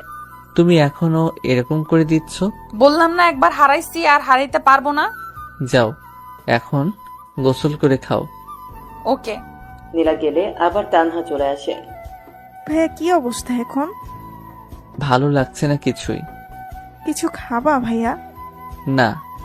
আচ্ছা শোনো, তুমি এই টয়লেটে গিয়ে পাটা একটু মুছে নাও, আমি শরবত আনতেছি। আচ্ছা। এরপর নীলা গোসল ছেড়ে আসে আর ইমরান ওর গা মুছে ভেতরের সব বার করে দেয়। হইছে, এখন পেট খালি। কি খাবেন এখন? কিছু না। কিছু না বললেই হলো। আমি ফুচকা আনছি, সবাই খাবো, খেয়ে আবার ওষুধ খেতে হবে। ওকে। খাওয়া শেষে আবার একটু শুয়ে পড়ে। জ্বরটা একটু হালকা হালকা লাগছে, কিন্তু এত সহজে কি বাঁচা যায়? রাতে আবার সেই জ্বর, আর নীলার কষ্ট আবার শুরু। সারাটা রাত পাশে থেকে সেবা করে জ্বরটা কন্ট্রোলে নিয়ে আসে। সকালে ইমরান ঘুম থেকে উঠে দেখে নীলা টেবিলে হেলান দিয়ে ঘুমিয়ে পড়েছে। নীলা, নীলা। হুম হুম, ঘুম ভাঙছে। হুম এখন কেমন লাগছে? ভালো। মনে হয় জ্বরটা ভালো হয়েছে। তুমি ঘুমাও, আমি একটু বাইরে থেকে আসি। আচ্ছা। এরপর নীলা ও রুমে গিয়ে ঘুমিয়ে পড়লো। একটু পরে ইমরান রেডি হচ্ছে অফিসে যাওয়ার জন্য। কি হইল ভাইয়া, রেডি হয়ে কই যাও? কই আবার অফিসে যাব? তোমার মাথা খারাপ? এখনো জ্বর ভালোই হয় নাই, আর তাতেই কাজে। তোমার কাজ আজ আমরা করে দিব, তুমি রেস্ট নাও এখন। আরে আমার কাজ তোমরা পাবা না, আমাকেই যেতে হবে। 2 দিন থেকে কাজ হচ্ছে না আমার। ওই কি কাজ করো তুমি, হ্যাঁ, যে আমরা পাবো না? আমাদের সবার একই কাজ, শুধু সেক্টর আলাদা। তানহা, থামো তো। তানহা, কি হয়েছে রে? এটা আবার কই থেকে আসলো? এত তাড়াতাড়ি ঘুম ভাঙলো? এই দেখ না, ইনি নাকি অফিসে যাবে। যাক, সমস্যা কি? উনি জ্বর নিয়ে বাসায় ফিরবেন, আর আমরা কষ্ট করে দিন রাত সেবা করে সুস্থ করব। এটা তো আমাদের জব। হইছে, যাব না। হইছে শান্তি, আজ সকালের অফিস বন্ধ। আমার ল্যাপটপটা দাও, আমি সবাইকে টেক্সট করে দিচ্ছি। রাগ ঢং এখনো কমে নাই। সবাই তো আর আপনার মতো না যে নিজেকে বদলে ফেলবে। কথাও দেখি বেশি বলে এখন তানহা। সব বদলাইলেও ঝগড়া করার অভ্যাসটা বদলায়নি। কেন জিজ্ঞেস করতো তানহা? দুজনে তানহাকে বলে ঝগড়া করতেছে। তানহা মাঝে দাঁড়িয়ে থেকে ঝগড়া অনুভব করছে। এমনি এমনি মানুষ বদলায় না, পরিস্থিতি নিজেকে বদলাইতে বাধ্য করে। পরিস্থিতি যদি নিজে তৈরি করে নেয়, তাহলে তো আর কারোর কিচ্ছু করার নেই। চুপ করো, সেদিন কি বলেছিলে ভুলিনি। তোমার জন্য অপমানও কম হইনি আমি। তো প্রেম করার সময় মনে ছিল না কত অপমান সহ্য করতে হবে? তোমাকে বদলানোর জন্যই বাধ্য হয়েছে প্রেম করতে, আর ভালোবেসেছি জন্যই ভুলিনি এখনো। ভালো। চল এখন ছাদে যাব, গান শুনবো আজ তোমার অনেকগুলো। গিটার নাই সাথে? আমার কাছে আছে। এখন তো সকাল রাতে আড্ডা দেই, আর বাসা থেকে গিটারটাও নিয়ে আসবো এখন। ওকে। এরপর রাতে আড্ডা বসে যায় ছাদে। শুধু নীলা তানহা না, 6 বছর আগে জন্মদিনে যেসব ছেলেমেয়েগুলো অপমান করেছে তারাও আছে আজ। কিন্তু তারা জানে যে ইমরান নীলার বস, অন্য কিছু না। রাতে ইমরান বসে যায় গিটার নিয়ে, আর বাকিরা চারদিকে। ইমরান এবার শুরু করলো। গান শেষ করে ইমরান চোখ বন্ধ করে আছে। এদিকে নীলার চোখেও পানি এসে গেছে। উফ, সেই হয়েছে ভাইয়া, আরেকটা হবে। না আপু, একটু অসুস্থ আমি, আরেকদিন বলবো। দোস্ত, তোর বসের সিট খালি আছে না, ডাবল রে। খালি থাকলে বল, প্রপোজটা করেই দেই। মেয়েটা নীলার কানে কানে বলল। বলে দেখ কি বলে। মেয়েটা সোজা গিয়ে প্রপোজ করে বসলো। আচ্ছা, তুমি ভালোবাসা বোঝো? বুঝি তো। বুঝলে আর থাক না বলি পুরনো কথা। স্যার বলেন না, সমস্যা নেই। তোমাদের কলেজের ইমরান নামে কাউকে চেনো? নীলার যে বিয়ে ছিল, খ্যাতটা। খ্যাতটাই।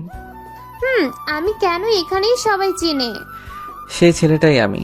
হোয়াট? অবাক হওয়ার কিছু নেই, তোমাদের সেদিন নীলাকে করা অপমানটাই আমাকে এত দূরে এনেছে। তাই তোমাদের একটা গান শোনালাম, আর ধন্যবাদ তোমাদের সেদিন অপমান করার জন্য। আর আপু, তোমাকে বলছি, ছেলে এমনি এমনি খ্যাত হয় না, কিন্তু তোমাদের মতো মেয়েগুলো এই খ্যাত ছেলেদের বাঁচার অধিকারটাও কেড়ে নেয়। হতে পারে তোমাদের অনেক টাকা আছে, তার জন্য অন্যকে হার্ট করে কিছু বলতে পারো না। পারলে এরকম খ্যাত কাউকে ভালোবেসে তাকে ঠিক করবার চেষ্টা করে দেখাও নীলার মতো, তখন বুঝবো তুমি ভালোবাসা বুঝো।